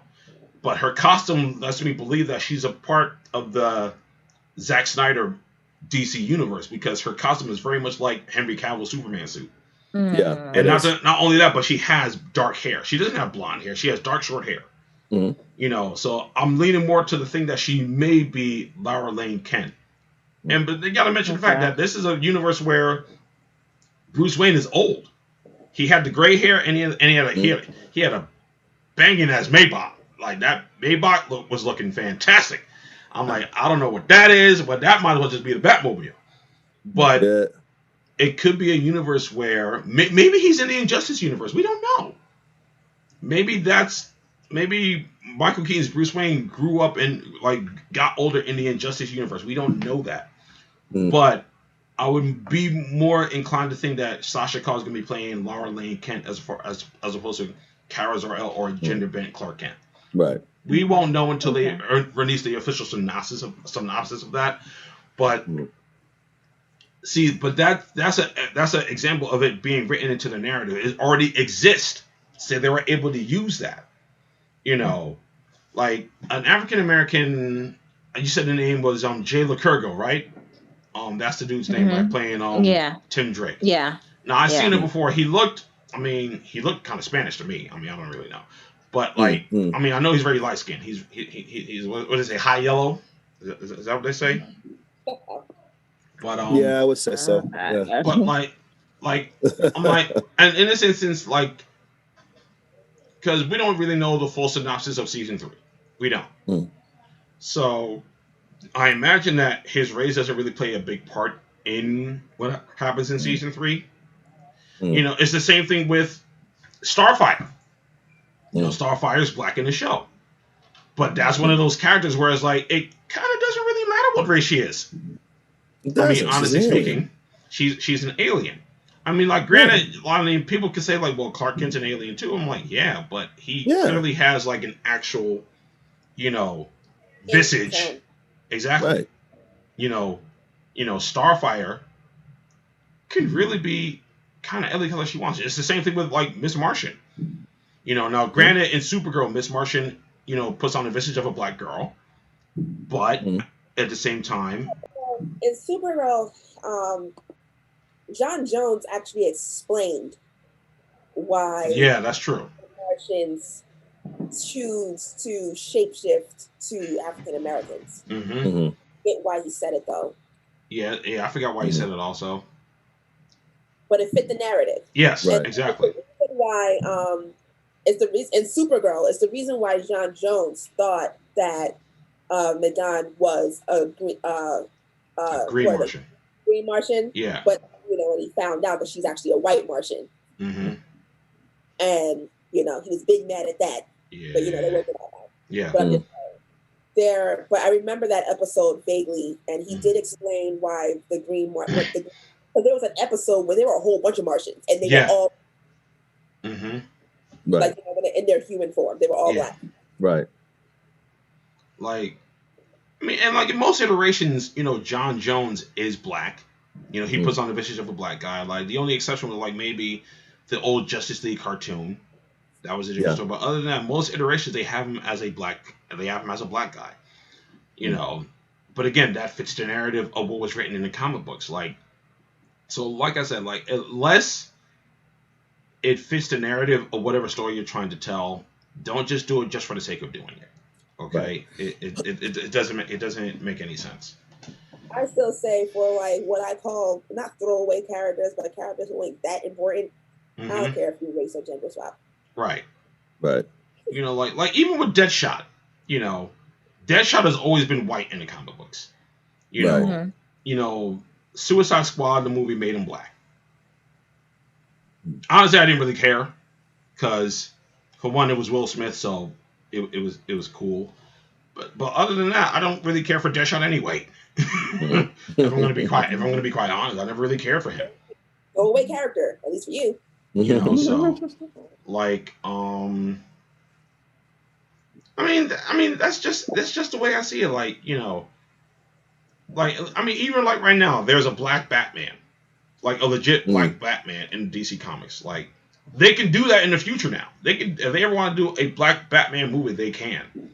And hopefully they're smart enough to get Idris Elba to do it. But you know, but you know, that's just my thing. Like, you know, between Val Zod Superman, Calvin Ellis, Sunshine Superman, even Icon. This would be a perfect time to bring him into the movies. A perfect time to do it. You know, if this were back in the 90s, I'd get Ving Rhames to play Icon. But you know, but it's not the 90s anymore. But right. I feel like people are saying, like, you know, they don't know how to bring these unknown characters into life. I'm like, well, Marvel's doing a hell of a job. They really kind of are. They're doing an amazing job with that. I've never heard of some of these characters because I hear about the movies now. It made me go look them up. Right. DC does not know how to develop anything but their main characters because they don't feel like they can make a storyline on anybody else but their main characters because that's what they have most of their content on. And that's why they're right. I thought that people would care about Iron Man. I said Iron Man was Aquaman. Yeah, Iron Man was technically a B-list character. I said I forgot what I was talking about. I said I never gave two shits about Iron Man until I saw the movie. Until that movie came out, I didn't care. I didn't like Aquaman. Like Aquaman, I didn't care for until Jason Momoa took the role. I knew that Aquaman had potential of being a good live action character because I've always imagined like an Aquaman movie. The first scene that I thought of was like some whalers or some fishers. And they were like, you know, killing whales and stuff like that. And it was like dark and it was, you know, thunder and lightning. And all you saw was this silhouette, long hair and everything, looking down and everything, and he beats the hell out of the whalers and everything, and you know, and stops them from killing the whales and puts the whales back in the water and everything, and then disappears. You know, something intense like that. That's how I always knew that Aquaman would make a good live action film if they did it right. Yeah. Yeah, and that's the thing, and that's one of the things. DC can do it. That's proof right there. Because like not even just Aquaman, but even Shazam, a movie that I didn't think I was gonna like at all. I ended up really enjoying. I really enjoyed Shazam. It's proof they can do it if they put their mind to it. They just don't want to. They're lazy. I smiled the first time I saw the Shazam costume. I really smiled because I love the Shazam character, always have. And the biggest treat to me was the Shazam family showing up because I used to collect the Shazam comic books back in the day, and I always thought like seeing Freddie Freeman and Mary Mary Marvel and everything, and then then the family got bigger over the years and everything, and to see the Shazam family in the different colors and everything, I'm like, this was brilliant. I think I disturbed everybody in the in the theater because my smile was so big. I was knocking people's popcorn over. I was so happy. I wasn't even expecting to see the Shazam family, so that was a nice surprise. Nice surprise, and the new whoa. Tell them to stop shooting. No. The new costumes are phenomenal. Yeah. And if they do it right, I believe that this little Shazam universe that I think that they're going to attempt to do with Black Adam, it could work if they don't screw it up. Yeah. I got my fingers crossed with that. And that's the thing, is that the hope is that they don't get lazy. And that is what they have been doing recently. Mm-hmm. They've done it with their main characters. Yeah. They've gotten lazy. They get a good movie. I'm sorry. Go ahead. No, go ahead. Do you think that's the reason why the way the Dwayne Johnson Black Adam film has been kind of delayed? Because absolutely, Dwayne don't absolutely. I'm gonna come out and say it. Dwayne don't want to do no bullshit. Absolutely. Dwayne does not put his name on nothing. Think about it. Right. He was casted as Black Adam in 2014. Yeah. We're in 2021, and they're like, I mean, I just read today that they're wrapping up filming real soon, but like, it took that long for them to get the Black Adam movie underway. Dwayne Johnson was probably like, you know what, fuck all this. I'm gonna just get this shit started my damn self because y'all taking too long. Because like, it's a skyscraper, so I don't think that should do it. That wasn't the look. But I mean, for the most part, he knows that anybody will watch a film that he's in. Yeah, right. Bottom line, he knows that. And the thing is it's he does not want to put his name on something that's supposed to be that huge. Right. Like, if it's gonna be crap, and he knows it. Like Rampage had no business being that entertaining. It really did not. I'm dying on that hill. Rampage had no business being that fun. It really was fun. I wasn't expecting to be. I was not expecting to enjoy this movie, but I'm like, you know what? Dwayne Johnson's in it. Let me go see what's popping. I actually had a lot of fun watching this movie. It's pretty good. So. Yeah. I mean, I was kind of hoping they would cast him as a voice of Knuckles for the Sonic the Hedgehog 2 movie, but that's not going to happen. But like Warner Brothers. Well, he is crypto now, so that is true. What I heard. I mean, but it's like, but Kim, you're right. It's like, and I don't know if I can really fault I can definitely fault WB. I can't really fault DC Comics for this, although I do feel like if DC Comics could strike out on their own and create their own production studio, they should. And that's what needs to happen because they're not involved in a lot of their writing. That's what it is. And that's what the problem is. I had made a joke after Aquaman. I said, obviously, in order to have a hit movie, in order for Warner Brothers to have a hit movie, they either have to hire a woman or a person of color. Yeah. I mean, this comes after the first Wonder Woman with Patty Jenkins, and then James Wan, who directed Aquaman. Yeah. Yeah. I forgot who directed Shazam, but whoever did that was pretty good. Someone he's Sandberg. I don't know his first name. David F. Sandberg. Is that correct? Yep. David F. Sandberg. David F. Sandberg. Yeah, there we go. But I don't know, because WB, Warner Brothers, I don't know what they're doing. Like, and I should have known it was a rap from that Mortal Kombat movie. I should have known it was a rap from that because it was a rap at the manifest. Warner Brothers have that's a Warner Brothers show. Yeah. And it's kind of making you wonder how much control they have over anything anymore, because I think personally, I think Warner Brothers is kind of losing control over a lot of their properties. Oh, and absolutely. A lot of things that are going on. Oh, yeah. Like, didn't like AT&T just like buy Discovery or something like that? Like, wasn't it the whole Warner Brothers Discovery thing just a thing like last month or I actually didn't hear that, but I'm actually gonna look it up right now. Like, cause I was reading it around that time, but I totally forgot about it because it was literally like last month they were talking about it. Like Warner Brothers and Discovery, merging together and stuff. Like, or Warner Brothers bought Discovery, and Discovery and Warner Media, which AT&T said it would spin out 3 years after buying Time Warner. Right. Right. So basically, it's something that they're doing as a Warner Media, is what's going on with that. So, it's just going to be interesting because. Yeah. Like I said, I think they lost. I think Warner Brothers is losing control over a lot of their properties personally. They're not doing as well as the other, competitors and things of that nature is kind of making things. And, with the whole thing between Marvel,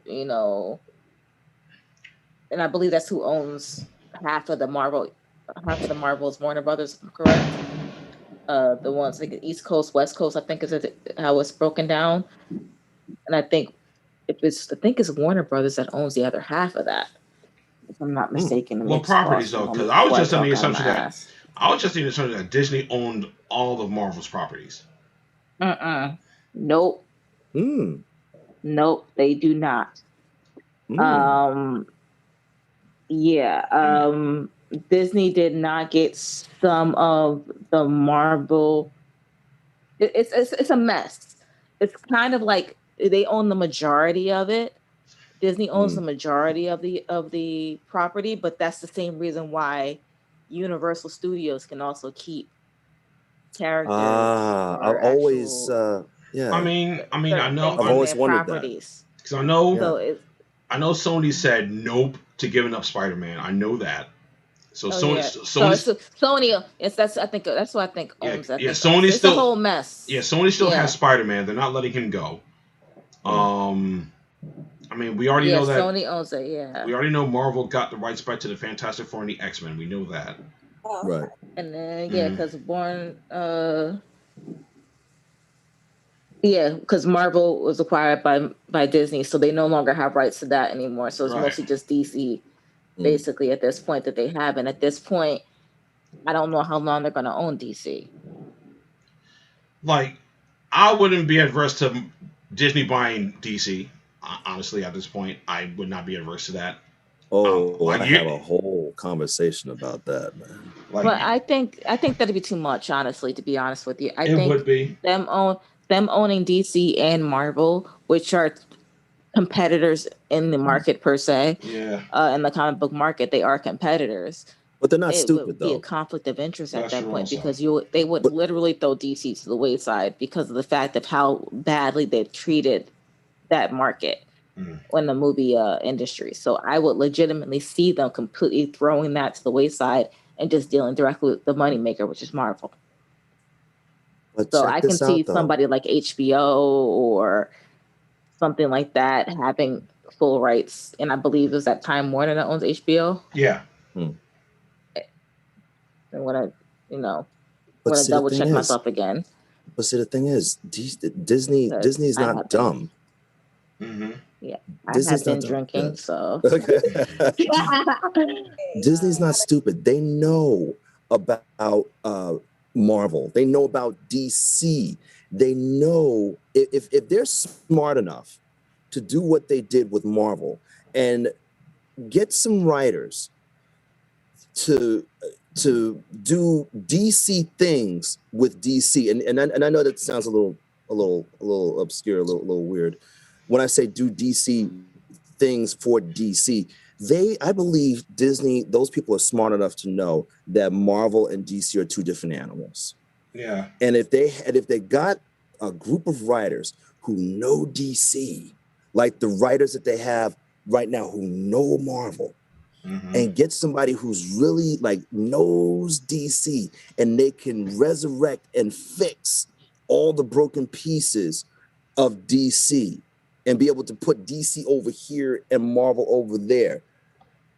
I believe that the think tanks, the people over there at Disney, do have enough of a brain that I think they could do it.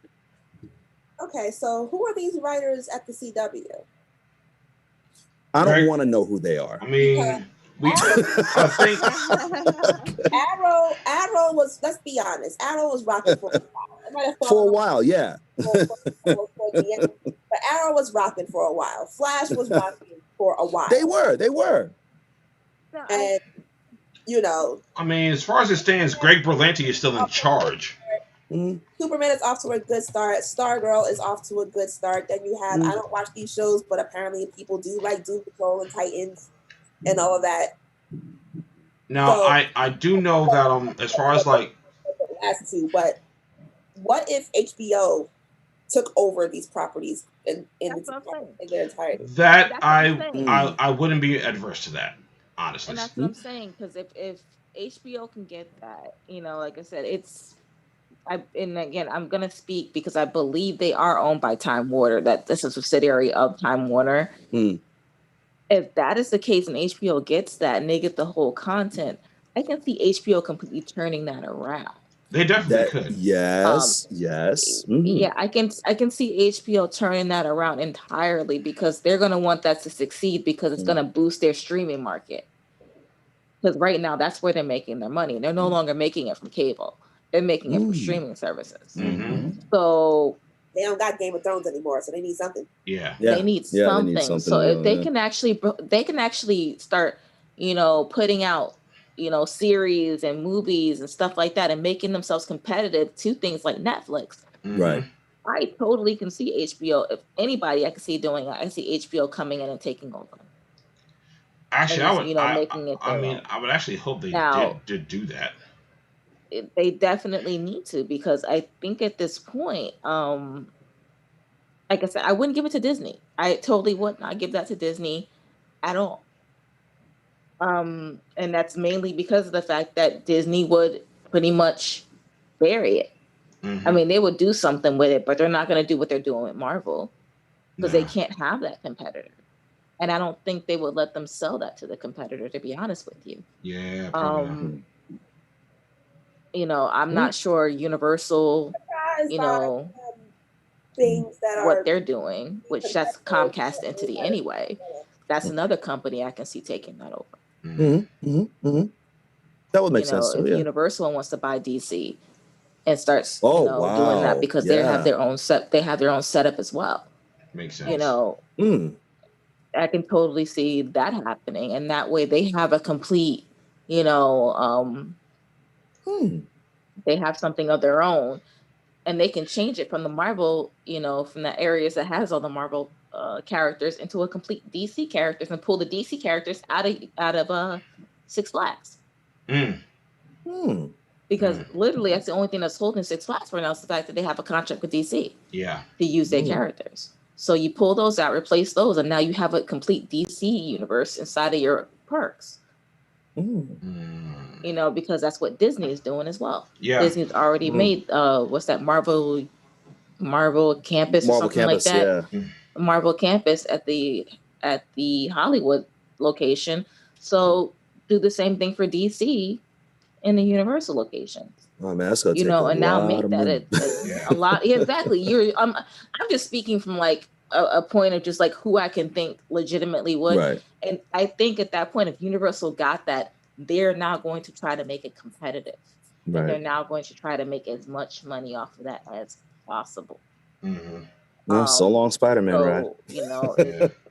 They're gonna try to make bank, and the way they're gonna do that is make good movies. Right. And I honestly think they're gonna need the help. Not saying that I haven't seen a good Universal movie lately, but I probably haven't. I haven't seen a good movie coming out of Universal Studios, and they've just probably been renting out a lot of their studios for other programming, things of that nature. But, you have your own channel. Disney has it was ABC. They have all that stuff going for them. So you have broadcasting you put on ABC on a regular network television for regular series and things of that nature, along with your streaming service, and then on top of it, the movies that you could put on, a streaming service and put that out there. Okay. I totally see them making a bunch of money. Yeah. Personally. But and I see that they probably do it right. But Disney, definitely not. Disney's going to destroy the property. Just because of the fact it's just easier to deal with their money-making property. Yeah. They don't even put as much. Like last time I checked, how many Disney movies are they putting out versus Marvel movies nowadays? Yeah, you don't see too much Mickey Mouse movies or any of the classics or anything like that, like a Snow White or a Sleeping Beauty or something like that. They turned over to Pixar. Yeah. Because Luke had just dropped, right? Huh? When it comes to the kids stuff, Pixar is their moneymaker. Yeah. Right. Yeah. And and that's the thing, is like Disney's not even making their own content anymore.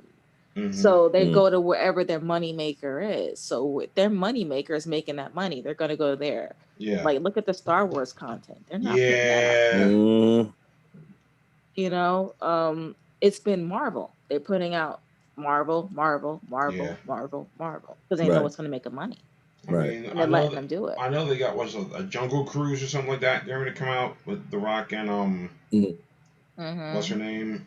Emily Blunt. Yep. And then Yeah. And then all the other folks is just live action iterations of the movies that they had out before. Like I think Cinderella? No, not Cinderella. Snow White Snow White. Yeah. is going to be Yeah. going to production. Snow White. So Yeah, and it's not, but they're not putting them out like they are Marvel movies, and they're not being, because Marvel is just it's their money making property at this point. And it's going to be their money making property. It's they took over Star Wars thinking that was going to be like a cash cow, and they've been slow rolling that. Since Mandalorian came out, we've really just been sitting up there twiddling our thumbs. Since the second season. So, we're not getting as much content as we are getting Marvel. They're not going to do DC the same way. They're probably going to put DC out maybe once every 2 years, if that, and we'll be lucky to get a good movie, in my opinion. Yeah. Right. True. But that's just my thought on Disney. Yeah. Sorry for my rant, guys. No. Hey, that's the reason why your channel's gonna like. Yeah. So I don't know. It's TV and movies. It's an up and down game at this point. Yeah, that's all I got. That's all I can say as far as TV and movies is concerned. PS5 life is not as fun as it was all cracked up to be. I was just getting ready to say, like, and I was telling my friend earlier, is like, I really have no reason, like, there's no real need for me to jump on the PS5 right now, partly because we can't get one, and secondly, it's like, what's really out there that's really necessary for us to have a PS5? Well, I'm looking forward to Back 4 Blood myself, as a longtime fan of the hit game from Valve, Left 4 Dead and Left 4 Dead 2, where you play with 3 other people and co-op and go against the zombie apocalypse in a first-person shooter platform.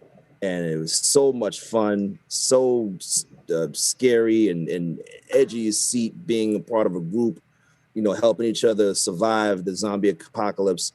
And the fact that we never got a part 3, and I guess this is like where they're going to take it now. Back 4 Blood, I believe, is supposed to be coming out either between July and August, I think. Okay. But for the PS5, also looking forward to Aliens Fire Team. I want to see if let's see if we can do better than Aliens Colonial Marines, hopefully. Yeah, the only thing I actually have that's exclusive for PS5 is the remastered of the Final Fantasy. And even then, I'm realizing how much I'm going back to my PS4 for simple things. Like simple. And, I probably may just record a video and just put it on the channel later as far as, just simple things I missed that I wish they would have gotten straightened out before they released the PS5. Yeah. One of those things being, why do I only have options for like 4 streaming services? And that's it. Really? That's it? Wow. Okay. So, I got the release date for Back 4 Blood. It's actually going to be August 5th of this year. And it's the developer is Turtle Rock Studios, publisher Warner Brothers.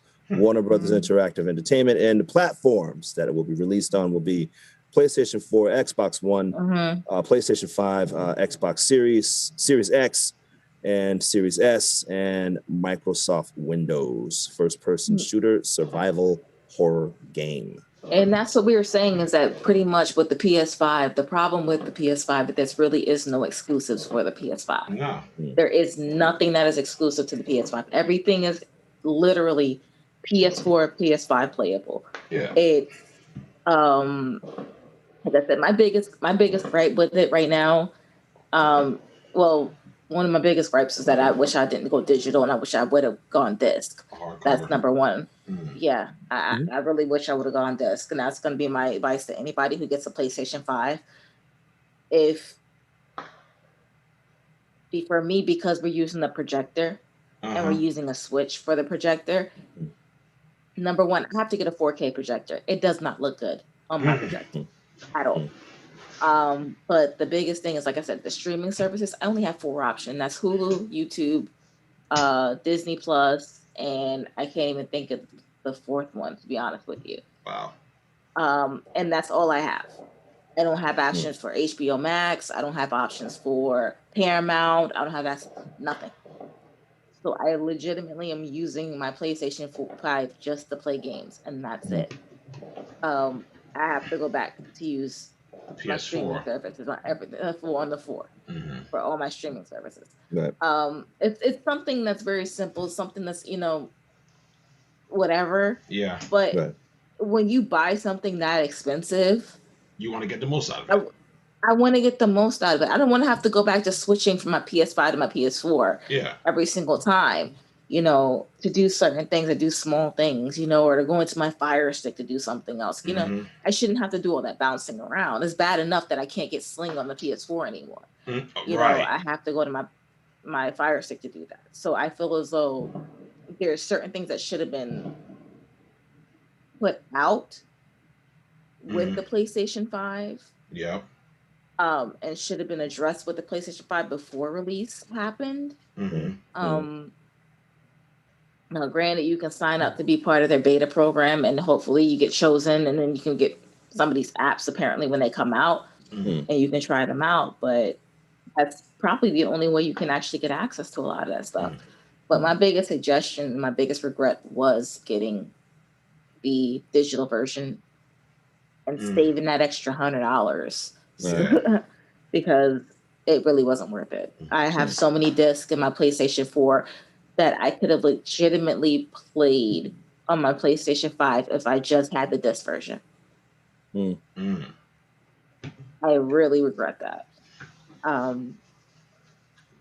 But yeah, it's not worth it. I'm gonna tell you that right now. Right now, it's totally not worth it. These scalpers are buying them up, and they're selling them for astronomical prices. It's not even worth buying it from them. It's not even worth getting it from them. Just wait. Just wait. If I still got to get a hard drive, I'm like, I don't have enough hard drive I don't have enough memory. So, yeah, I wish that I could have waited, but I got the opportunity to buy and I had it. So why not? I'm loving this frame, dude. I mean, I don't know if did you use the same design from the last? Because I don't remember this frame being this looking this cool, man. I think I changed it up from the last time. Oh wow, it looks really really nice. Really really nice. Are you looking on the YouTube or the Twitch? I'm actually looking on the Twitch. Yeah, I think we saw it the last time we were on the Conjuring. Yeah, I was gonna mention. Yeah. Very, very nice. Very nice. I like that. I wish you were on the Conjuring stream, Harold. That was hilarious. Oh, man. Watching the Conjuring? Yeah. I have to... Y'all, listen. I was in the house. I'm actually, to tell you the truth, maybe I'm a little overconfident because I still got a lot of editing to do with this audiobook and everything. But I missed you guys so much. I said, I could take a day.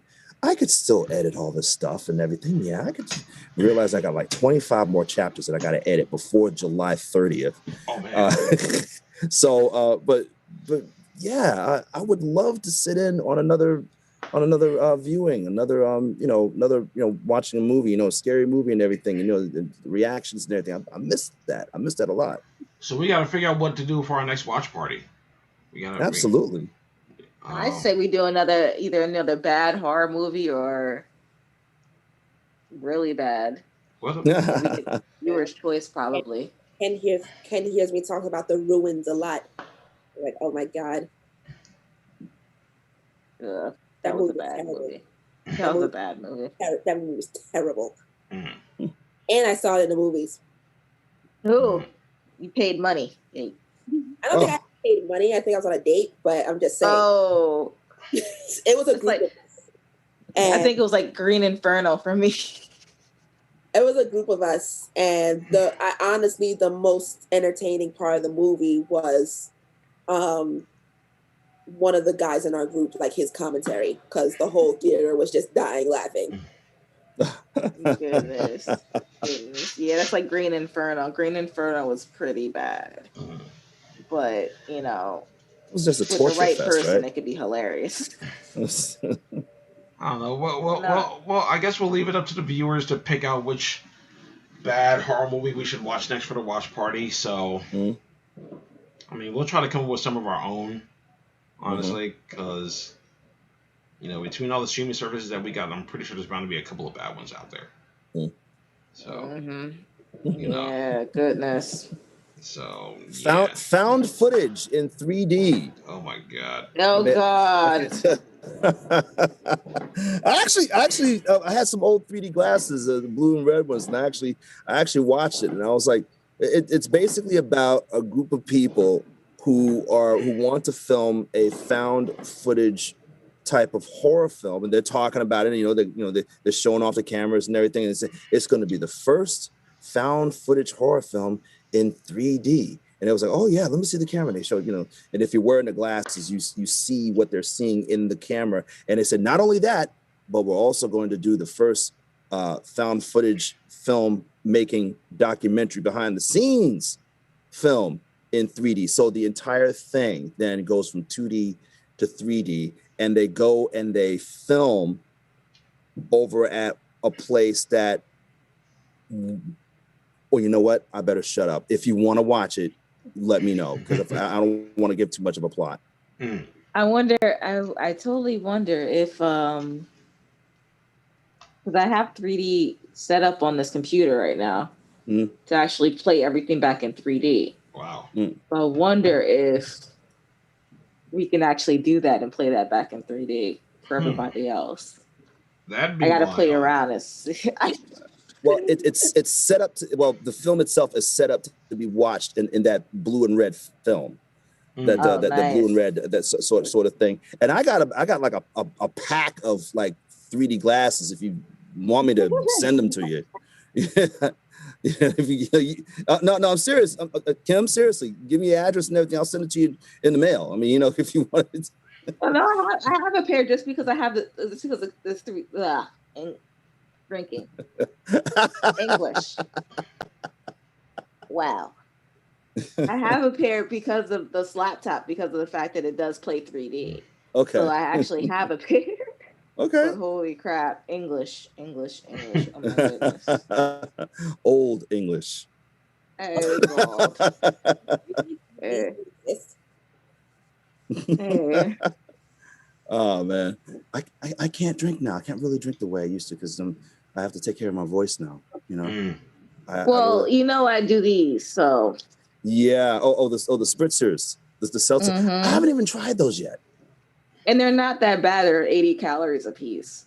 Nice. So I've been, calories. By the way, I have not done my weigh-in at all. Oops. Yo, I backpedaled real bad. I was like, literally while on this cast, I just ordered my cleanse. You did? I got a wedding dress to fit into. Well, hey, you'll make it. You'll do it. You'll do it. You will do it. Absolutely. We will all meet our weight loss goals next year. I don't know about y'all. I'm still on track. Yeah, you are, man. I see it. Yeah, I actually am under 160. I'm getting close to being under 160 soon. Nice. So I'm actually nice. Yeah, I'm there. So I would like to be 160. Everybody looks at me and I was like, you don't look the way you weigh. I'm like, I'm tall. For those who don't know, I'm 5'9", and I am over 200 pounds. I don't care if I don't look it. I feel it, and I am it. There you go. There you go. There you go. You only know what you are in your body. Nobody else can tell you. Oh, you look great. You look great. You look great. And you go, no, the hell I don't. It doesn't look like that on you. What do you mean? You're so thin. I'm gonna be waddling in here soon. Don't play with me. Now, granted, I do recognize that the weight I was at before was very unhealthy. My smallest as an adult was 125 pounds. Mm-hmm. That's a little tiny for my height. That's like a size 2, not even. But if I can get back to 150, 160, I will be fine. Right. There you go. There you go.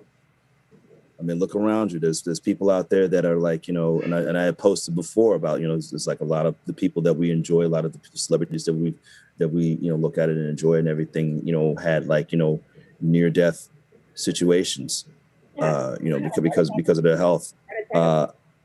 Kevin Smith. Kevin Smith. He if it wasn't for the fact that he was smoking weed, he would have died. Yeah. Wow. Yes. So now he's like, so ain't nothing protecting me.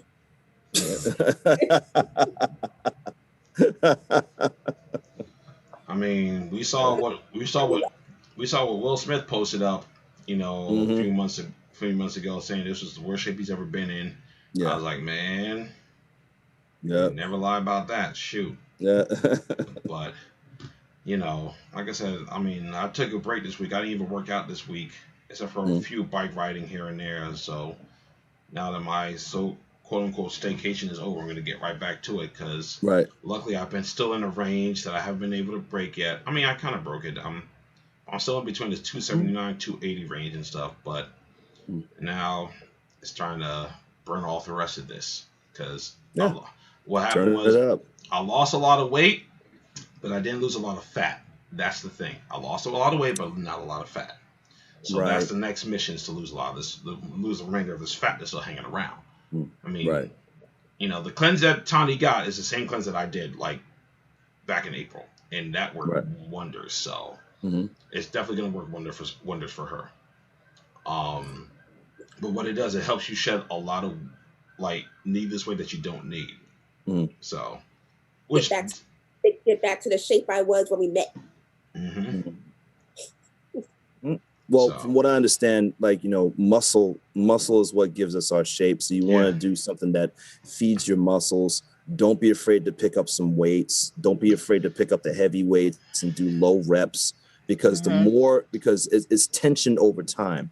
The longer that you take to push that heavy weight up, the more muscle you're using, and you're tearing the muscle tissue. You then, once you're done working out, you replenish that with a protein snack, something that's high in protein. I was gonna say, don't be afraid of protein. Before you know it, you're gonna be lean before you know it. I'm learning that. You know, when I was smaller, I was athletic. You know, I used to dance. I used to play tennis. I used to play softball. I stopped dancing in high school. I stopped playing softball in college, and I stopped playing tennis probably like by the time I was in my early 30s. But you know, I'm actually going to be picking up some more protein powder at some point during the week anyway, because I'm almost out. But you're right, like, you know, and I've been researching on what I can do to shed the remainder of this weight, and they said a lot of weight training. That's the key now. Like cardio is actually not a problem for me anymore. Like, it hasn't been for the past couple of months. So. And I hit up a friend of mine. I said, we're going to get back on the tennis courts. Yeah, because they say cardio doesn't help you burn that fat off. And that's what I heard. No, it helps you lose the weight, but it doesn't help you burn the fat. And I had to learn that the hard way. It's just like, you know what, I have to burn the fat off. So I'm just going to have to start lifting. I'm going to have to do more muscle training, is a better way to put it. So you notice a lot of those, have you ever seen those insanely strong people that do pull-ups with their legs up like this, and they're able to do clips. Like this, and ridiculous core. the strength of their core, that type of strength and how ripped they are. All that is resistance training. So there it is. You know who I get jealous of every time I see them? Strippers. Well, don't come down here. Like they have. I mean, if you actually see them, they have amazing core strength. Don't come down here. Can't deny Don't that. come down here. You wouldn't be jealous of the ones down here. You would not be jealous. Ooh, you would not be jealous at all. That doesn't sound good at all. I'm not saying the whole state. I'm just saying here. Is there a reason that they don't have poles in some of those? Yeah,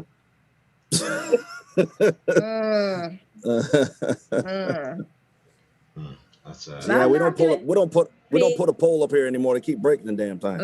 I don't yuck anybody's, yum or anything like that. It's been a while. It's been a while. I mean, like a good while, like at least 10 years since I actually been the one. But I used to be there. This is fascinating. Yeah, they're fun to watch, but it's just like the thing is that I would not set foot in one here ever. Yeah. I want to say what I want to say, but I can't say what I'm going to say because What? So, but okay. I'll tell y'all what that is after we get off the court. Okay. After we get off. But yeah, no, I definitely learned protein, which was I was afraid of protein. I was afraid of carbs. That was another thing. But you need some carbs in order to get your energy back as well. So some people tell you, stay away from carbs completely. Like you need some carbohydrates in your diet, at least a little bit, just to give you some energy. Right. I actually found an app that basically tells me how much I should be eating in a day to meet my weight goals. And I remember that's like the main thing. I don't know why I just stopped. Eat a lot of carbs. All he said. Carbo loading. Get some rest, drink some water, eat a lot of carbs. Yeah, don't eat a lot, just eat some. Like the app that I have is like they said like 50% of my diet should be carbs. I'm like, seriously? I mean, at this point right now, I'm not eating whatever I want, but like I'm not eating a lot. That's the other thing too, is like because of everything I've done, like I haven't, like, even if I'm like, if I get hungry, I'll have like a little snack, like whether it's like some fruits or something, or even just a glass of water. Like I'll do something like that, so, and like, because I've been good at eating at the right time, like as soon as it like hits nighttime, I'm not really that hungry. Now it's a different story for like, we were out, like we went out last night, we went out yesterday to the Van Gogh immersion exhibition, which was awesome. How was that? Wow. Yeah, I was gonna ask how that was. That was great. Like I don't, like, we got to figure out what they were using as far as like the projection and stuff, because that was seamless and fantastic.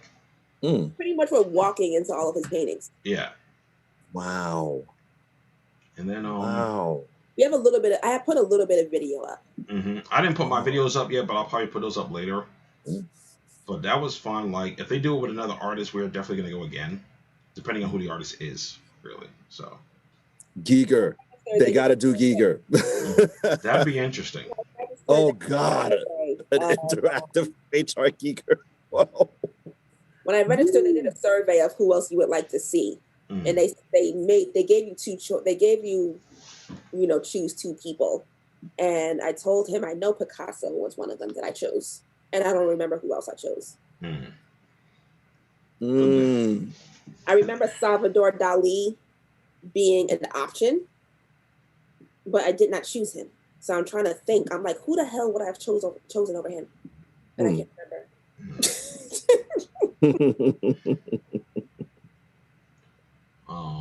But then we went to an Italian spot, in Manhattan. It was pretty good. Yeah. We've been there before. It's just been a while since I've been there. Yeah, but like, that was a different story. We were out, and and I've been learning a whole bunch of things over the course of a couple of months, it's like, they say it's when you eat is as much as what you eat, but it's also like, getting the right amount of rest and stuff. So that's that's important as well. Yeah. And then, last Sunday I was insane for going out in 90-degree weather in a full sauna suit and riding my bike. Yeah. I don't know what I was thinking doing that, and like I'm not doing that again. You should have died. I was telling someone today, like I told him, I'm like, bruh, make sure your GPS on your phone is on, and make sure you have ID on you. And he thought I was joking. I was like, oh, I'm so serious, because if you pass out, somebody needs to be able to find you and find me. Yeah, I'm like, because literally, you could have died. Like that's the reason why I haven't gone bike riding out here, because it's been so hot. I won't do it. I'll bike ride without the sauna suit around here, no problem. But yeah, I'm not doing that again. I went with the full sauna suit too. Our weather is really bipolar up here, so it's really ridiculous. Like 75 degrees today, but 3 days ago it was over 100 degrees. And and it's gonna shoot back up again on Tuesday. It's gonna go right back up to like 97 or something. Like how does it feel being hotter than Florida? Look, man, this heat's been totally different though. Like this is new heat.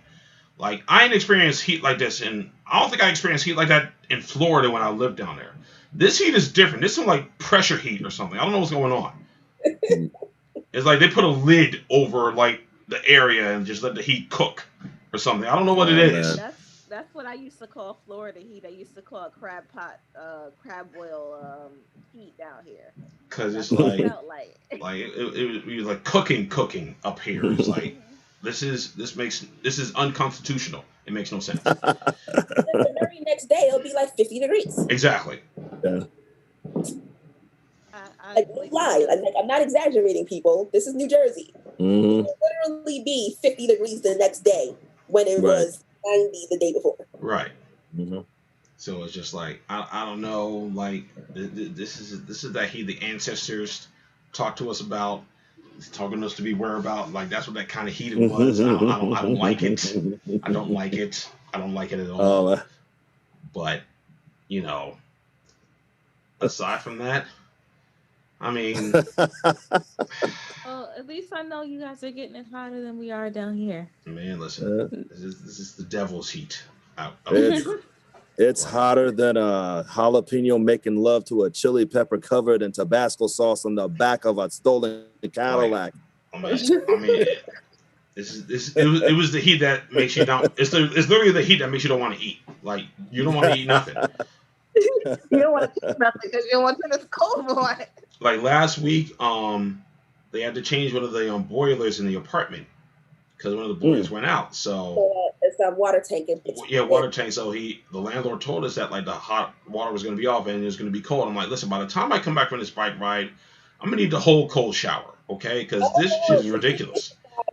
To his surprise, the water was off. When he got back.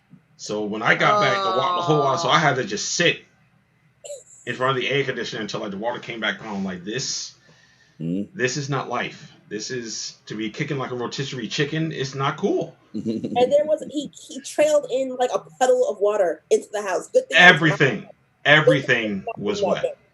Like literally from the top of my head all the way to my socks, everything was wet. I'm like, this is ill. This is nasty. I'm like, okay, that's when I realized that this sauna suit work. This is I just cooked myself for real. Like I'm like, nope, we're not doing that again. So I don't think anything would ever make me lose attraction for my significant other, but I think that did it for 30 seconds. Like that, man. Hey, listen. There will be those days. There will be those days. Yeah. It happens.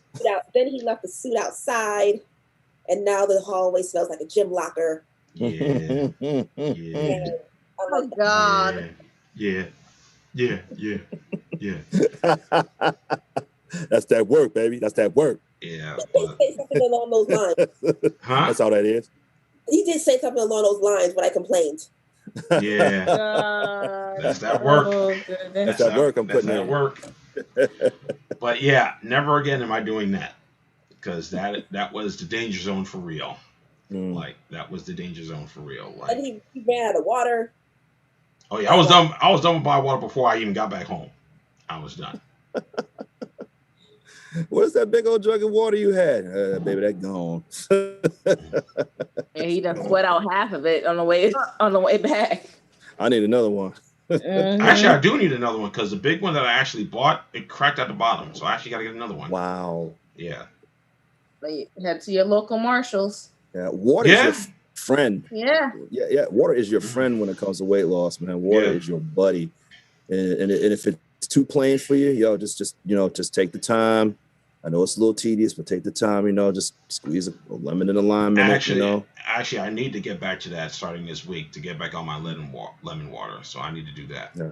I used to love Smart Water, but that's like outside of my budget now.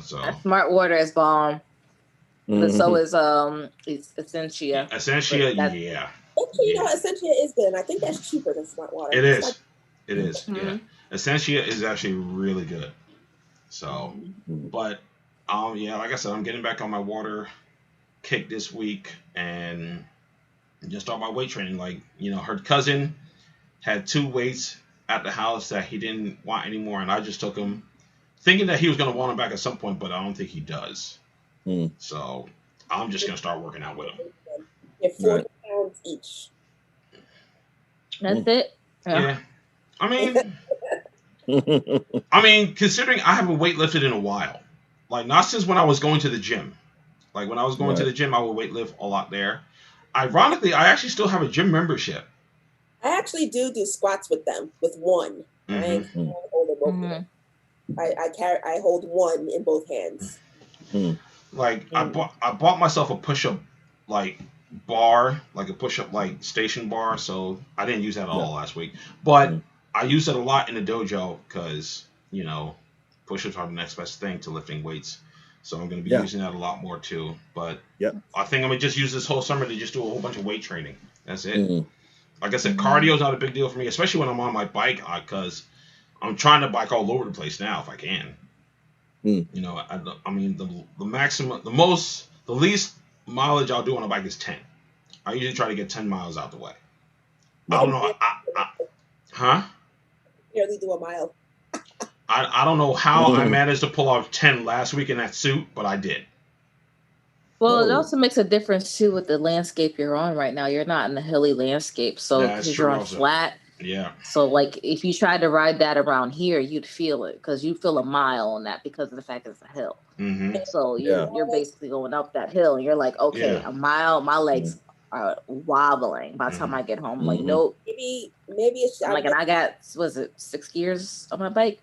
Nope. By the time I get back, I'm like, absolutely not. I want to go back in the house because that incline will kill you. But if you're just doing, it's easy to do 5-10 miles in a flat landscape with no problem. Maybe it's not. Maybe I'm just that. Yeah, I wish. But I just like the smallest incline in the park just kills me. Because like even last year when we got our bikes, like I was riding all over the place. I would ride up to Montclair, like up the hill. I try to get up a lot of hills because my bike has 3 gears. Like it only has like 3. So like I was going up to Upper Montclair and riding back down and all this other stuff. I was going all over the place with my bike.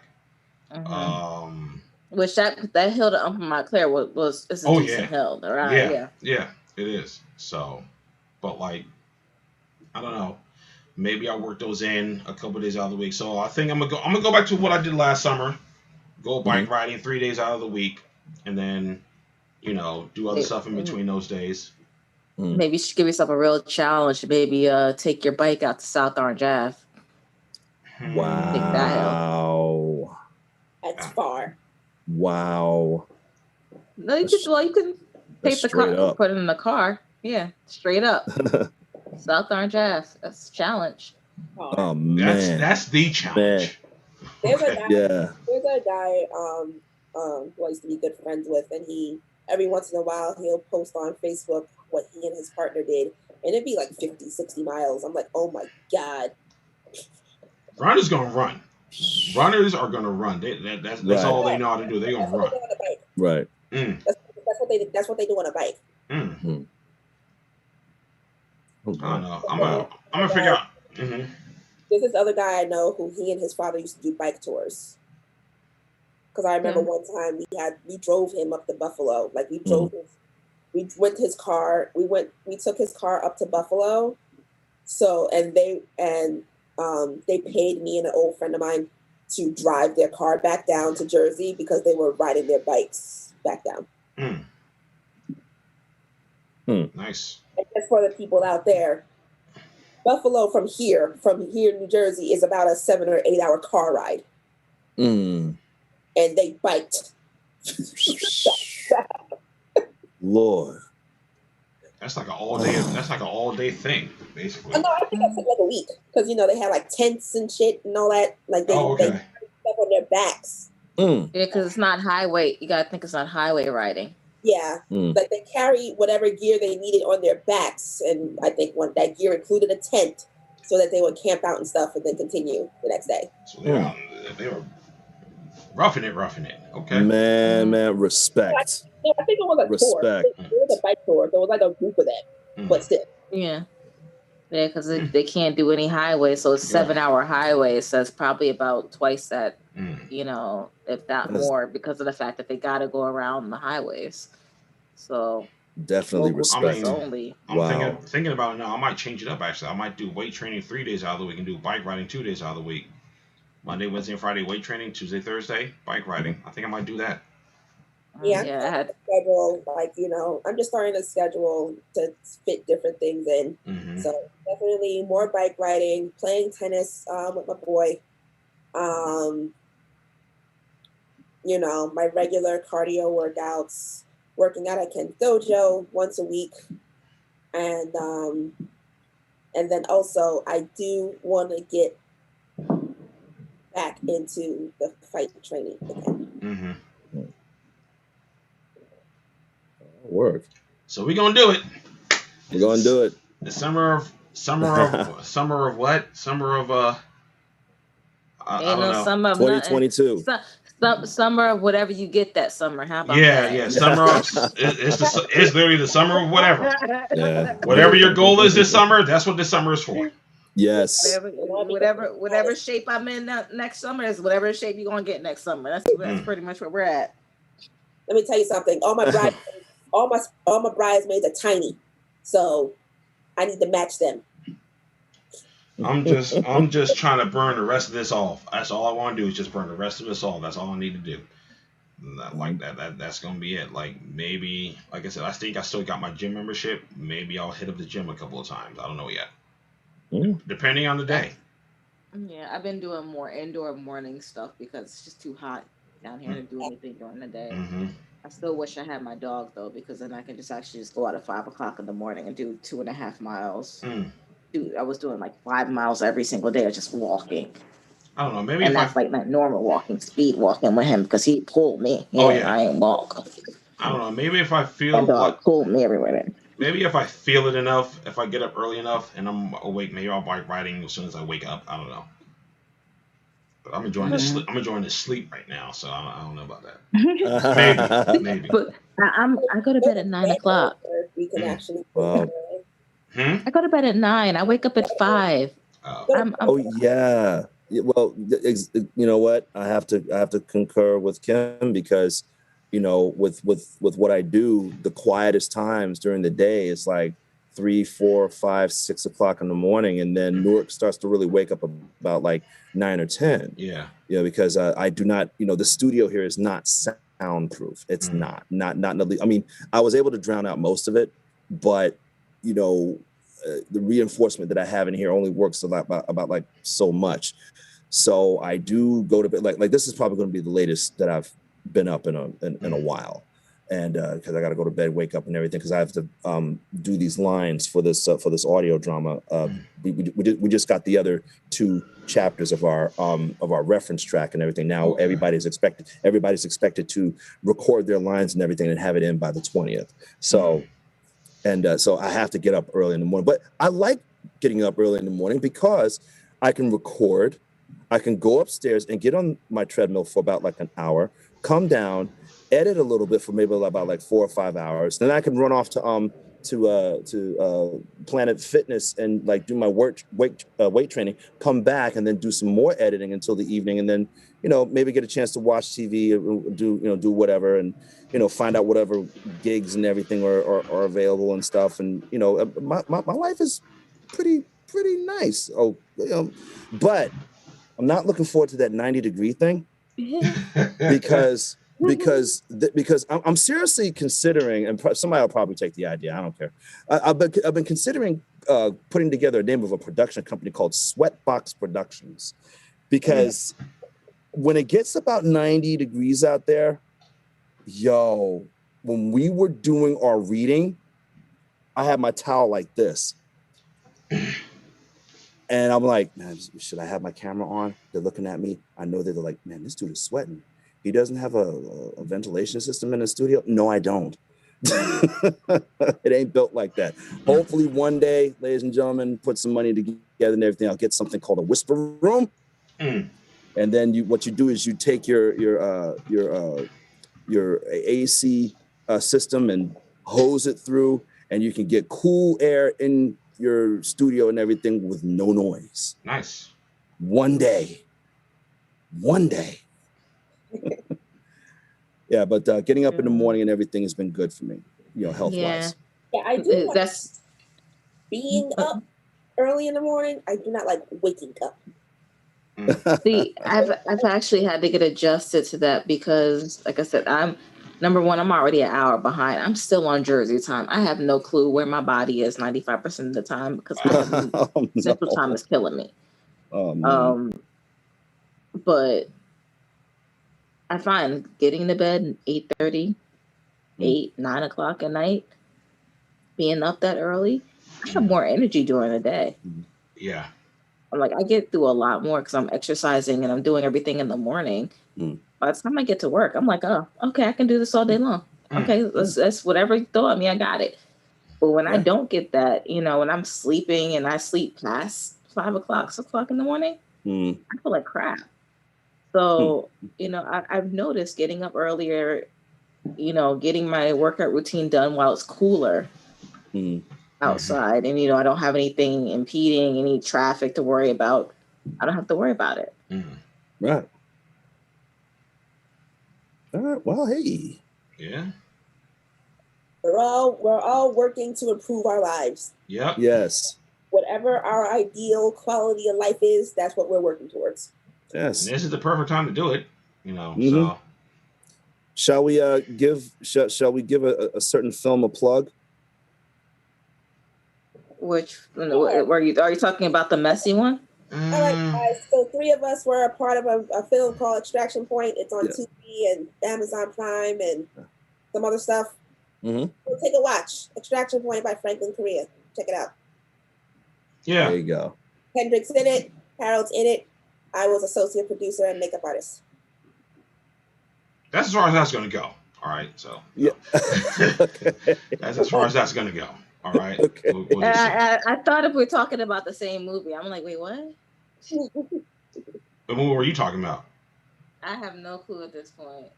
Oh. Yeah, I was confused about the whole conversation the other day, so I have Yeah, we'll fill you in later. We'll fill you in more detail later. In more detail later, yeah. But I think that just about does it for today's show. Again, this is just our way of just getting back into the swing of things. We'll probably have a more concrete agenda the next show and stuff, depending on what we go. We'll just get up on here and talk about nonsense. You know what? That's probably what we'll do for the rest of the summer. Really just get on and just talk about stuff that happens throughout the week, that happens with us. I think that's probably what we're going to do.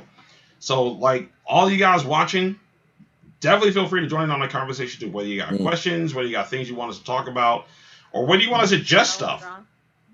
Your own drama you want to talk about and air out, go ahead. Yeah, holla.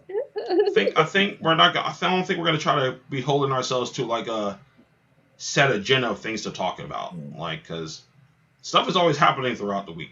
So, right, it'll be whatever we just feel like talking about at the time. at this point. What type of YouTube videos have you been watching lately? You know, I've been watching I've been watching videos. I think I might have mentioned this before. I've been watching videos about and I think Kim and I talked about this before. I've been watching more videos. I'll just say that more videos about theme parks, old rides that used to exist, and then there are no more. I've been watching more of them, and it's just fascinating because during COVID and everything, I turn on my AC and my fan and everything when I'm not working in the studio. I turn on the the TV and everything, and turn on my fan and have my little drink, and I'm watching Disney World, and I'm like pseudo virtual vacation. Watching Disney World, I do think one day we should talk about Class Action Park. Class Action Park. I don't know much about it because I was barely old enough to even remember it. So, did you watch the documentary though? Yeah. So Kendrick, Harold, have you ever been to Action Park? I've been to Action Park one time. I went with I was in a private school at that time, and one of my classmates, a poor guy, he was driving one of those tanks that fires the tennis ball, and somehow all I know is that when I turned around, I mean we all got out of our respective tanks. All I know is that when I turned around, everybody was converging on one of my classmates, and his head was gushing with blood. And I still to this day don't know how that happened. Maybe he hit his head on the thing coming out. Maybe somebody nailed him with a tennis ball. With those when they told him to stop, they didn't stop. But the side of his head, blood just coming up. What? I don't even remember what the hell happened. So this is how we structure it. Harold and I have been to Action Park. Yeah. I was pretty young myself with Action Park. I'm 37, so when Action Park was about, I was like 6, 7, 8, 9, 10, 12 at the oldest maybe, by the time they closed. And then, so Harold and I could talk about from our perspective, and Kendrick and Ken, who have never been to Action Park, but saw the documentary and probably could hear some stories. We'll do it that way. Oh yeah. Because I have heard some stories, but I have never been. But I think you two are the only people I know that's been to Action Park. I don't think I know anyone else personally that's ever been to Action Park. I know some that've been there. I know some people that are old enough to have been there. I just remember the commercials. Definitely could have heard it most badly. That's just it. I just remember the commercials. I don't think I was too young to realize there was anything wrong with what was going on around me. Yeah. All you saw was just all these really cool water rides and everything, and that of course I was never much of a swimmer, so I stayed away from that. Yeah. So I only went on the rides like the racing car rides and the stuff that did not really have anything to do with water. Those were the rides that I went on, and I did pretty good. Like the rides I did go on, I wasn't a strong swimmer, so I wasn't confident enough in my ability to swim to go on certain rides until I was older, and it was Mountain Creek by then, but whatever. But yeah, that's when I've gone there when it was Mountain Creek, but I never gone as Action Park. Class Action Park. I've seen some things when I was a kid, because my mom hated amusement parks, but for some reason she loved Action Park. And when I told her about all these things, she was like, "Really? I don't think I ever saw anything wrong with it." I was like, "You're so naive." But you wasn't there when the dude died, or the girl died, or the person that got chopped in half from that whatever ride. So yeah, we'll talk about that one day in more depth. Okay, but we'll save that. Cool. But as far as YouTube channels I've been watching car accident videos for some reason. I have no clue why. I watch a lot of interviews. For some reason, I get with the shows that I like, I get fascinated with the lives of the actors for some reason. So I watch a lot of interviews with those. If there's a show that I like, I watch the interviews of those actors. I've still been. I've still been indulging in Reddit videos. I turned those off. I can't stand them anymore. Like we indulge in a couple, but like I've been watching a lot of like obscure videos of like I found myself watching videos about like certain horror franchises and like the mythology behind them. Like I think like last week I was watching something on like Final Destination, and like somebody was like outlining like the entire timeline of the entire franchise and stuff. I watched one on like the Saw franchise too, and I was like, you know what, this is pretty cool. So little obscure videos like that I've been finding myself watching, and of course I still check out my review videos like Chris Stuckman, Jeremy Johns. I still watch those guys. But other than that, you know, gameplay stuff, just random stuff I've been searching up on YouTube, because like if I'm not watching regular TV, I'm watching it. Like I even find myself watching like compilations of like ridiculousness stuff on YouTube. Like, yeah, no, I got that. I had just car accidents, airplane accidents, because my favorite show is on YouTube right now. But I have to purchase it. Air disasters. I watch that. So. Like yeah, so like that's I just like if I'm not watching TV, which is I mean I find myself rarely watching TV anymore unless it's a show that we're watching that's on. Like unless it's like Superman and Lois or The Flash or like Legends of Tomorrow. You know, there's the only things left that are on. There's literally nothing on TV. Like if I'm not watching ridiculousness on regular TV, I'm watching it on YouTube. So it's like I find myself going through like Hulu or like Netflix to see if there's anything on there that like maybe I'd be willing to sit down and watch for a little bit of time. But like I don't know why. Maybe it's because we've been out of the movie theaters for so long. Yeah. Unless it's something that I really want to see, I don't really feel like sitting down and watching something. Like even a movie. Like it's I watch movies while I do other things at the time. That's exactly where we are right now. Like I would rather watch like as background noise or something. Actually, exactly. I've been wanting to check this out ever since it came out last year. I kept caught up on Snowpiercer. You know, so but now I'm getting a little bored with it. I think, you know, for some reason Jennifer Connelly hasn't been in the past couple of episodes, and now I'm getting bored because she's not there. I do think I'm gonna start forcing myself to just watch a whole bunch of movies this summer. I think I want to just start doing that. Like whatever's on Netflix that we said we were gonna watch, do that. Whatever's on Hulu and stuff. Whatever's on Amazon Prime. Whatever's on Tubi, because like I've been. Yes, I love Tubi. I've been going through Tubi, so I want to see what else. Because like there's some stuff on there that I think I have saved that I haven't watched in a while that I'll probably want to watch. Watch Extraction Point on Tubi. That's what we did. We watched it on Tubi. Actually, we actually watched it on Tubi. So. But yeah, no, it's like me and Asian Crush right now. I pay for a subscription to Asian Crush, and I don't watch it, and that's where I get all my Asian horrors from. So, yeah, I've been pretty bad, but the way I've been forcing myself is actually, like now I'm doing a puzzle. The puzzle's on the kitchen table.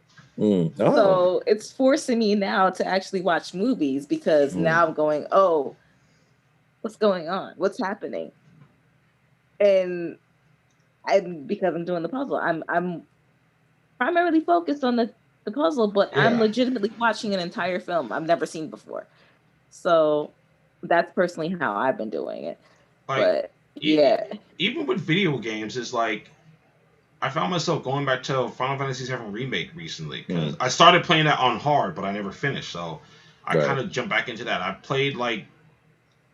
started playing like Ghost of Tsushima again. I haven't played that on hard yet, and like I realized, holy crap, I haven't played these in so long. I forgot how to play them. It got to that point where like I was playing Ghost of Tsushima, and I was like, all right, let me just do my original campaign first to get my skills back up before I start going on hard. And even with Final Fantasy VII Remake, because playing it on hard mode, like you can't use like potions. It's like super hard, so it's just like, oh my god, like so I had to remember how to play again, and I was like, oh good lord, like. I tried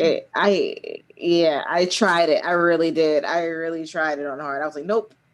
So I was like, I'm just jumping in here and there just to play it again. But I was like, oh my god, this is the devil's work. Like, why would anyone try to play this on hard? Like, I'm afraid to hit one of the big bosses real soon because I'm like, yo, this is not good. Hard. This is like, yo, I'm like Cloud's always the first one dying. I'm like, bro, like, then I gotta either rely on Tifa or Barrett to like help me. I'm like, and I can't revive him, so I'm like, yo, this is totally not fair.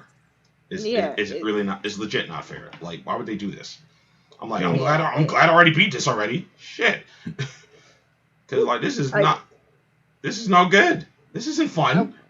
Oh my goodness, yes. That's one of the reasons why I kind of don't want to play the Final Fantasy, because they did remaster it for the PlayStation 5, but it's like I kind of don't want to play it anymore because I've already beat it, and I don't want to play it on hard because it's just too hard. That's why I'm upset that like the what is it, Intergrade or something like that. I'm like, that's what I'm stuck about. Yeah, why couldn't you just make this DLC for the original game? I'm trying to figure this out. Like, why this is just a PS5 exclusive? I'm like, yo, y'all do realize that like everybody doesn't have a PS5 yet, right?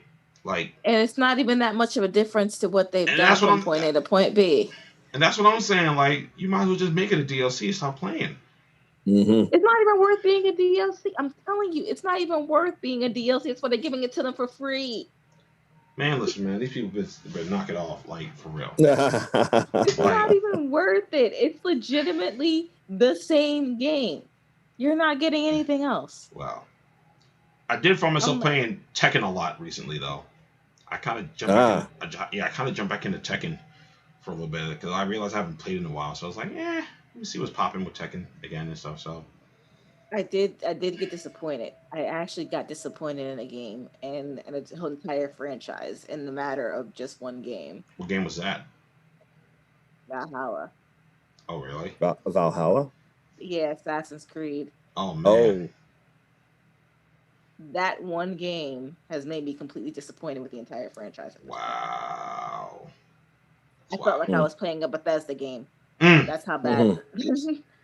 That's letting you know for anybody who would get the reference at this point. I felt like I was playing a Bethesda game. I've never seen so many glitches in a game before in my life. That's a daggone shame. Oh man. And there's like no new game that's coming out that I'm really chomping at the bit to play, like, honestly. And it's like, so it's like there's no movies that are really out right now that I'm dying to see, and there's no games that are out right now that I'm dying to play. It's just like Deathloop, actually, I got turned off from Deathloop. And I think I wanted that game. I think I wanted to play that one, Deathloop and like Godfall. I wanted to play both of those. Yeah, it turned me off because Deathloop actually has no saving function. Oh, get the hell out of here with that. What?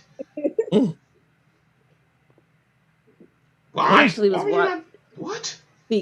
So basically, you continuously die, and you just show up someplace else when you die, and you have to start their campaign over again, but you have to do it differently the second time, knowing the information that you know before to make it work. So you have, it's a whole. See, now that sounds interesting on paper. Yeah, it's a confusing concept to me. It sounds like it'd be fun for like the first time, and as soon as I die, I'm gonna be pissed off and I'm not gonna play again. That's where I'm at with that game. I'm like, I'm gonna buy that game just to be mad, and I don't want to buy a game just to be mad. Yeah, right. I don't know. I don't know what it is, but it's like, yeah, there's nothing's really coming out that's like really like making me like jump out to go get it. It's like, and I guess it's kind of a good thing, maybe. I guess. Go back to some of the old stuff that I haven't played in a while, but yeah. But there's games I haven't finished. I'm not going to be completely honest. I'm like, and that's why I'm pissed I didn't get the disc version, because there's games I haven't finished. And luckily on the PlayStation Plus, a lot of these games are available, because otherwise I'd be mad that I have to pay for them again. Yeah. Right. But like Detroit Becoming Human, I still haven't beat that game. You know what? I haven't started playing that. Maybe I should start. Because it was free. It was free. Yeah. So I was like, I should probably start playing that. It's a good game. Yeah, so I'll probably start playing that and give that some time or something like that. But other than that, I don't know. I mean, and we still got to get that whole thing set up with the gaming. Yeah. So so we'll probably use the summer, try to or as much time as we need to get that whole thing started with the streaming our gameplay here on Twitch as well. So we'll try to figure that out somehow. We'll do something with that. I know you could stream to Twitch through the PlayStation 4 anyway. We just gotta connect it all somehow. We'll figure out. We gotta do some playing around with it over the next couple. That would be weeks. so much fun. That would be so much fun. Especially if you're playing something that we can all play. Exactly. Yes. So it'd be interesting to see, but Friday the 13th. Oh God. You want to see me really get mad? Like, I will start cursing. I never curse on stream. I probably will start cursing at that very moment of Friday the 13th. Yeah. We're gonna search some multiplayer games and see how we can like all party it up, and then go from there. So we'll try to figure those things out in the next couple of weeks or so, and see that we can finally start streaming some gameplay up on here too. So but I think aside from that, we're gonna try to do a couple things over the summer. And like I said, it's gonna be a pretty chill vibe for the summer as far as like our streams and stuff. Of course, this will go up on podcast streaming services, so you'll be able to listen to it there. And then, of course, I'm gonna probably take the clips, from this, put it on the TikTok account as well for the highlights. So those will be available there too. And then, that's gonna be pretty much it, guys. So everyone watching and stuff, definitely feel free to like, comment, share, subscribe, all that good stuff. Send suggestions of things you want us to talk about on the show. We'll definitely put it in there now, because again, this is going to be a pretty chill vibe for the summer. We're not trying to like be super structured like we were before, because when we did that before, we found ourselves hitting walls on what to talk about. So at least now we're just gonna, and it's too hot for the summer. It's too hot for that. So, it's too hot to concentrate on one thing. Well, it's too hot in Jersey for that. Whatever. Don't rub it in, okay? All right, like. You still in Florida? Hurricanes. It's hurricane season down here, so I'll take one versus the other. You from up here, so you from up here, all right? I'm taking my wins where I can get them from down here at this point. Okay. Oh Lord. But like I said, we'll still continue to stream on Twitch, YouTube, and Facebook. I thought Facebook shut down the whole sharing. No, they stopped the whole watch party thing, right? Watch parties, yeah. Watch parties anymore. So, but until such time passes with YouTube and Facebook and stuff, we're still gonna stream on all three. Until everybody migrates over to Twitch and stuff. And all that. So that's how that's gonna work. You know where you can find us. All our social media is in the description box. Again, I will definitely add the TikTok link to the description box also, so you'll definitely be able to find us there on TikTok. Definitely follow us there. We're going to try to put up some, like she said, we're going to try to put some cool stuff up there, some fun stuff, some funny stuff as well. So, and then, that's pretty much it. This is going to be the summer of just getting shit together. Really, if I'm going to be honest, that's what the summer's going to be about, just getting shit together. So hopefully when the time September rolls around, we'll just keep doing this. Like we won't have to our busy schedules won't keep us from like postponing shows and stuff. We'll just keep doing it and stuff. So we're just going to be more consistent. What we hope, and what I guess what we hope to do, in the future, once things open up and everything, we can do some live on location stuff. From like do something like a fresh out of a movie theater review. Of something, or or talk to people at conventions and cons and stuff like that. I'm looking forward to stuff like that. Just a heads up. Me and Tani have decided we're not going to Comic-Con this year. We're not going to New York Comic-Con this year. So, just letting y'all know. Me is a possibility. I still understand why they're doing that, to be honest with you. I think it's the dumbest idea that they had so far. But that's just my personal opinion. Like, define limited. Because you already know, anybody who's been to New York Comic-Con at least once already knows what New York Comic-Con looks like. It is pretty much the fire hazard. I don't want to say that, but it's cheek to cheek. It's cheek to cheek. and so Comic-Con usually. So I don't know what they're expecting, 10% less, or if they're doing, 50% capacity. It's still a lot of people. Yeah. So Still gonna be a ton for that convention center. So like until then, maybe next year. Like maybe next year. Right. So that's that. Like maybe if they announce some local ones, maybe that's still iffy. If local ones, I'm still looking for this Delta variant and see what happens with the Delta. Let's see I'm gonna go from there personally. So, but aside from that, that's pretty much what's going to be going on. So I hope you guys tune in with us for the rest of the summer. We're going to try to be just very chill and very, I guess, kind of open forum like for this and stuff like that. Right. Definitely let us know what you want us to watch on our next, watch party.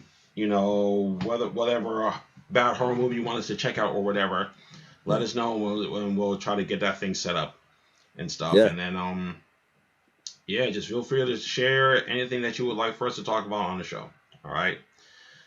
That's going to be it for us, guys. I hope you guys enjoy the rest of your 4th of July, even though technically they're going to be observing it tomorrow, but I still hear fireworks right now, It's definitely today. They're just observing it tomorrow. There's businesses. Yeah. Like, so if you got a day off tomorrow, enjoy your day off and all that, so, enjoy. Definitely chill out and all that stuff. The only thing I got to do tomorrow is just a meeting in the morning, and that's about it. Other than that, probably just going to chill out for the rest of the day. Maybe force myself to watch something. I don't know. Right. But that's going to be it, guys. We're going to catch you guys next week, I guess. Yes. Yeah, next week. We'll catch you guys next week. And maybe one of us will have seen Black Widow. And maybe. And if one of us sees it and the others didn't, you just give a non-spoiler what you thought, Yeah, I guess. Or whatever movie, okay? Yeah, really, honestly. Yeah. Honestly. How about this? Make it a goal this week to watch one movie. You know what? Yeah, you know what? That's fair.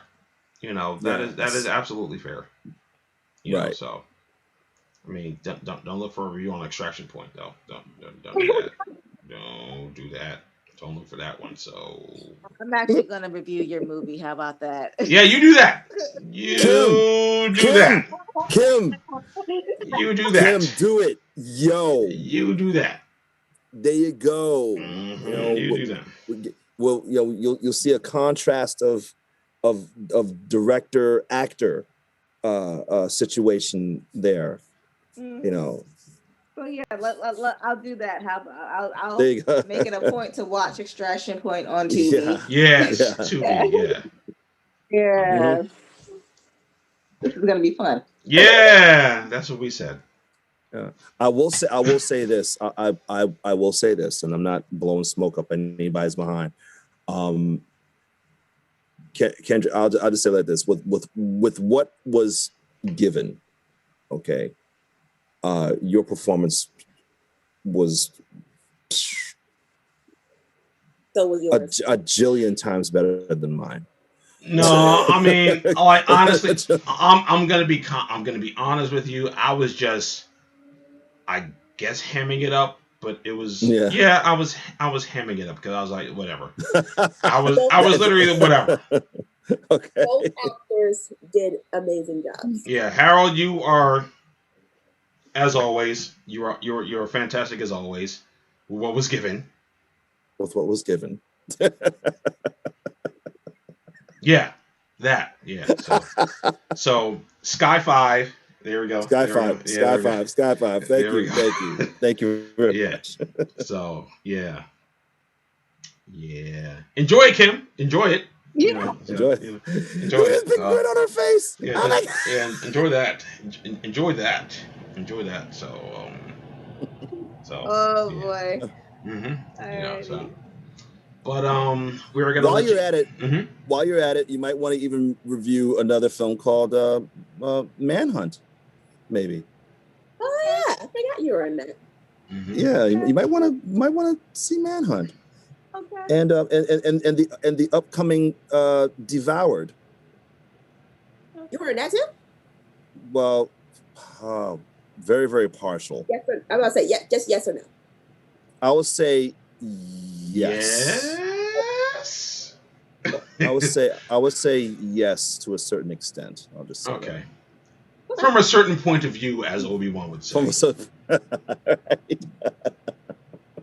Okay. So, with that being said, we're going to let you guys go. Thanks for hanging out with us tonight. We will catch you guys next week. And as always, the council has spoken. We will. You got it right this time. Hey. Hey. We will catch you guys next week. Enjoy your week, guys. Okay, take care. Yeah. Bye-bye.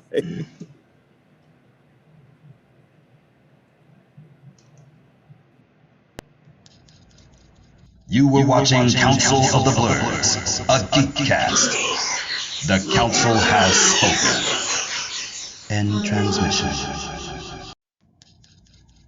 You were watching Council of the Blurs.